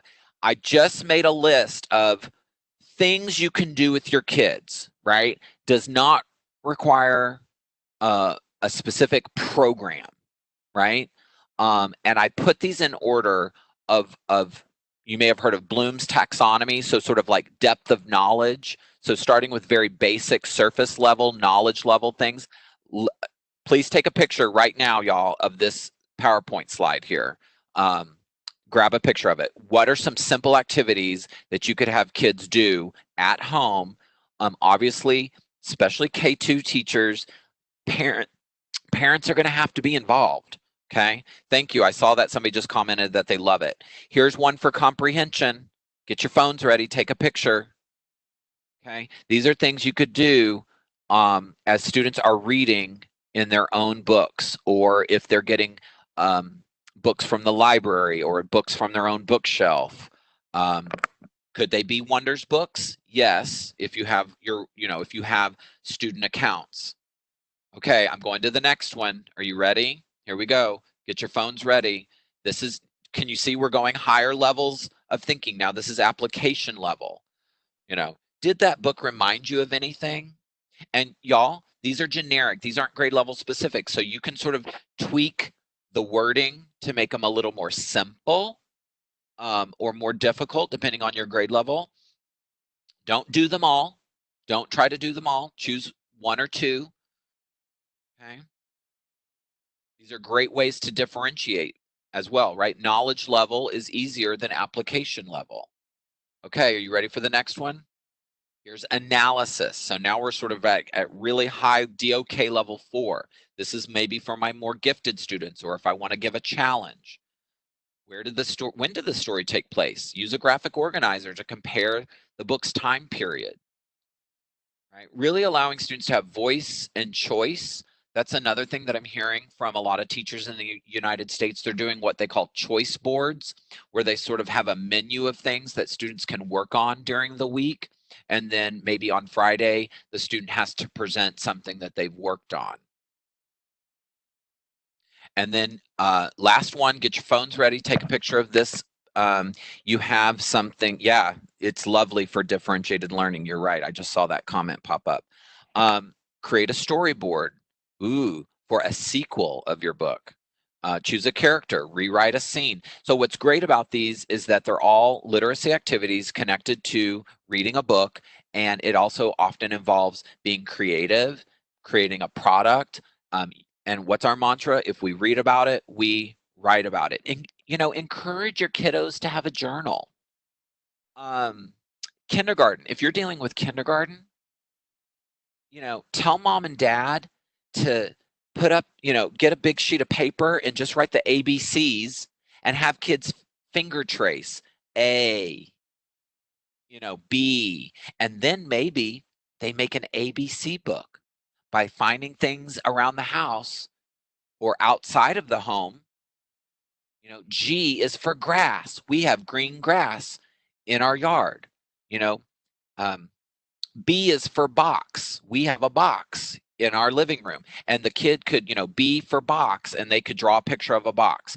So again, you can make this as simple or as difficult. Last screen here, highest form is evaluation, right? So take a picture of this screen for evaluating things you could do, okay? Y'all, I think I'm just about out of time. Yeah. Any other questions? I'm happy to answer a couple more questions really quickly before we wrap this up. Give me some questions. Somebody give me some questions. Okay, I'll do it myself. I'm reviewing resources, but I don't see the same tab. I'm reviewing resources. I do not see the same tab. Okay, let me go back. Let me get out of my PowerPoint. Thank you for your great effort. Thanks a lot. Gold mine, screenshotting everything. Oh, perfect. Love you, love you, love you. And y'all, I just want to say that this is difficult work. These are difficult times. Go easy on yourself. How many of you are trying to teach and you've got 3 school-age kiddos who are trying to learn, and you're just trying to stay safe and keep your family safe and prepare meals and try to have some normalcy? Don't try to do it all. Don't try to do a 2-hour language arts block. Y'all, kids don't need that much screen time. 10 or 15 minutes, 10 or 15 minutes if I'm in kindergarten. 30 minutes max, give yourself that permission. Okay, so somebody asked about the resources tab. What was the question again? Please unmute your. We hear some children in the background. Make sure you're muted. I am in resource tab, view resources, but I don't see the same tab. Huh. Well, it could, it's all organized this way. You have resource and resource library. And then when you scroll down, you may have some slightly different tabs. Like I have some additional programs linked here. And depending if you're using Wonders 2014, Wonders 2017, or Wonders 2020, you may see some variation, but these basic buttons across here are the exact same. Okay, if you're in Wonders, these buttons that I'm scrolling across, these tabs are the same no matter what. Now, you may not have the EL and the intervention add-ons. That's okay, but you'll have, again, when you scroll down, you'll have all of your resources here. You may have to send me a screenshot of what you're seeing for me to really truly answer. What else? Give me a couple more questions. Are there videos that teachers can post or upload to explain a topic to their students? I know you've done that. Yeah, we don't, obviously we have a lot of multimedia resources. If I come over here to multimedia, things like building background resources. Some of you may know me from the grammar songs or the phonics songs that I've done. If you've done any of the songs and dances, that's me. But notice I have blonde hair now. Anyway, but like the background videos here, weekly opener videos, those can be shared, right? I could assign that as a resource for them to view or share through Google Classroom, like we've talked about. But as far as recording lessons, again, I encourage you to use whatever resources in addition, screencast or just your phone, and making videos of your face to share with students, or for you to teach, or you to use Zoom or GoToMeeting, GoToWebinar, whatever kind of, if your district or your school has resources to record yourself, but not necessarily through the Wonders material.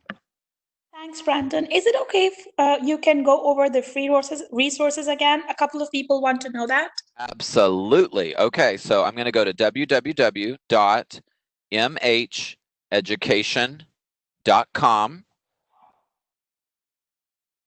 Okay, feel free to screenshot this or grab your pen and pencil and write these steps. Then I click on, at the top, Learn More.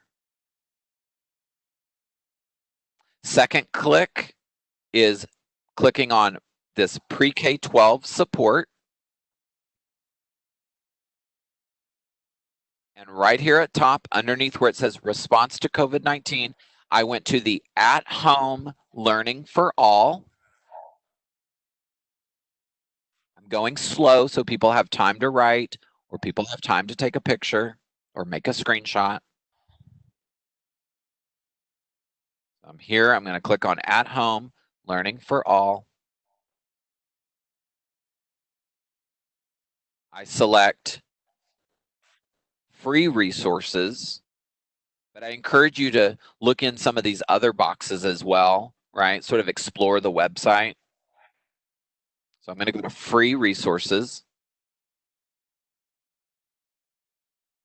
And when I scroll down, or I can use the drop-down menu, I can choose and jump, right? Since I'm going to go to language arts, since this is my reading session. And I'm going to choose K6, and then I can just click on any, if I need all grade levels, or if I just need a couple of different grade levels, whatever I might need. And y'all, not only is this great for your students, if you have kiddos of your own at home, feel free to use this yourself, but these are free and they are not required. You don't have to be a Wonders student, to make sense of these. Okay, so that's how you get to those resources. Other questions? I get this question asked a lot.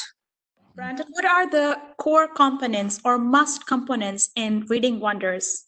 Great question. So let's go back into it.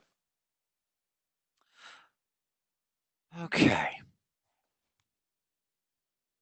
And I'm going to go, this should be very familiar. You've seen me do this numerous times over the past hour. Resources, resource library. And I'm going to scroll down. I would say the key components are right here on this screen. Now, depending on the version you're using, if you're in 2014 or 2017, it's called the Reading Writing Workshop. If you're in 2020, this book is called the Reading Writing Companion. Okay. Next to that is your literature anthology. That's all of your authentic texts. Those are the longer selections. At kindergarten, that would be my big books. You have 32 interactive big books that are individual. They're not in one book, but they're individual big books. And then I would say your practice book. Those would probably be really the three key student tools. Now, from this level, you want to go a little deeper, I might say my leveled readers. Okay. That's another wonderful student tool just to get them reading And because they're at a variety of levels, you can differentiate. But the 3 key main tools. Excuse me, sir. Yes, ma'am. From where can I make a grammar video, or I can find the grammar video? Grammar videos.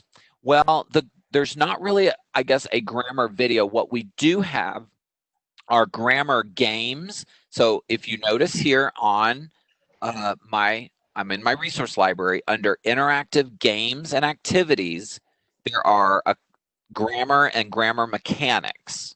So if I click specifically on grammar and I want verbs or adjectives, remember what I've said all day long, click on the wheel and I could assign these resources.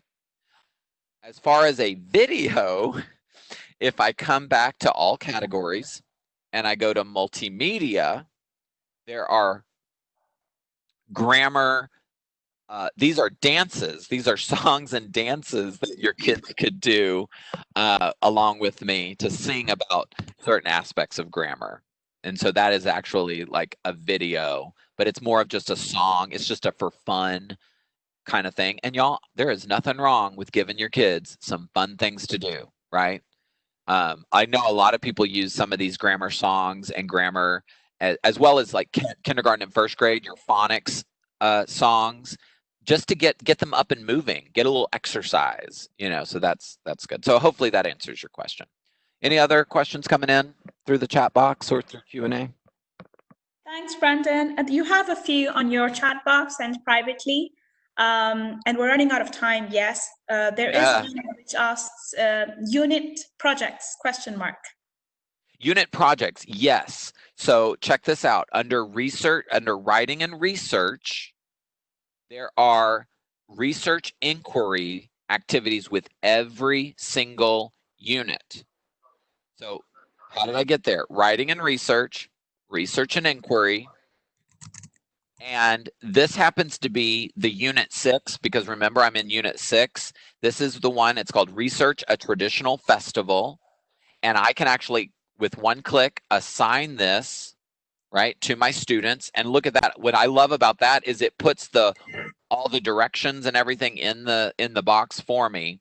But I'm going to open this up so that you guys at home can see. This is a collaborative, you know, it can be done. This would be a great like family activity or do with mom and dad, because they can't truly like, you know, collaborate with their schoolmates like they would in class, but it really steps it out. Step 1, step 2, step 3, and they could print this, right, and sort of do this as an activity at home. So that's a great culminating sort of task that they could do. Okay. Let's see. You said there might be some things directly to me. A lot of people are saying thank you. You're welcome. Again, we are here for you, and I am honored to be in your presence today because this is not easy work. Where do we get the teacher edition for the EL reading book? Again, that would be any supports are under the resource library, right? And you could search under your leveled readers specifically for EL. Whoops, let me go into that database. There are specific EL leveled readers in the data box. I think we're a bit out of time. We will try to capture all of these questions and chats, and we will be, sending out. We'll have a list of who logged in, and we can send this out to you along with the recording. Do know that we'll be doing these same sessions. There will be a repeat of this later in the week. You may want to give that information for anybody that's still online that might want to join, just to hear it again. But I think, when are we doing that? On Friday? Is that when we're doing it? Yes. Yeah. Friday. So Mona has said, can I join again on Friday? Yes, Mona, you can join again on Friday. And everything that you have learned today at the presentation in all math, science, and English, you will be receiving the recording of that session. So we will be sending you the recording of the session You will receive it from the email that you have logged in for the webinar. So we will send you the recording for the presenters. And there are a lot of questions today. We're really overwhelmed with this. So we're noting all of them down, and we'll have sales reps to get back to you about your questions that were not answered. Thank you so much for joining us, and thank you for your time. Thank you, so guys. much, Brandon, Christy, and Jason, for your time. This was really learning for all of us. Thank you for getting in touch with us. And if you guys can stay connected with us on LinkedIn, Twitter, or Facebook. Thank you. Look forward to catching up soon. Bye, everyone. Have a great evening. Thanks. Bye-bye. Bye. Cheers. Bye-bye.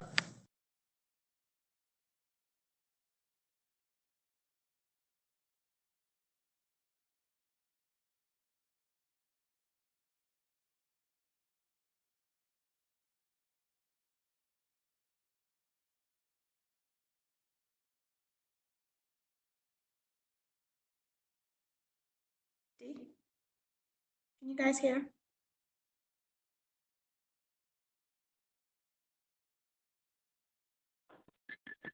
Hello, yes, I've removed everybody from the meeting, so it's just the panelists left.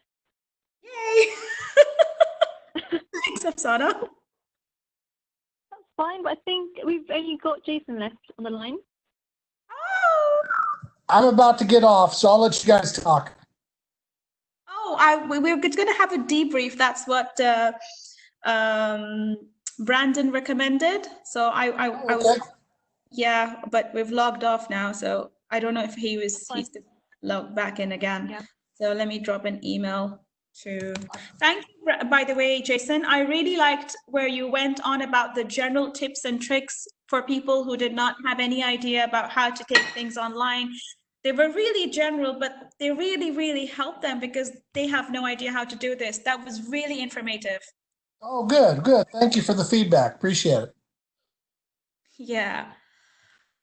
Should we send another link to join in then? Yeah, I think we should, because I think people are joining back into the meeting, like attendees, so we're having to keep Yikes. explaining them. Okay. So if we go use someone's I'll send personal another name, that link probably works to better. join in then. Okay, Jason? We can have a debrief. Okay, no problem. I'll stick around. Yeah, short 15 minutes. Thanks. Okay. So if you want to drop me a WhatsApp message to when you have your debriefing, I'm just doing it now. You want to just... Okay, are you doing it now? Yeah. Okay, cool, that's fine.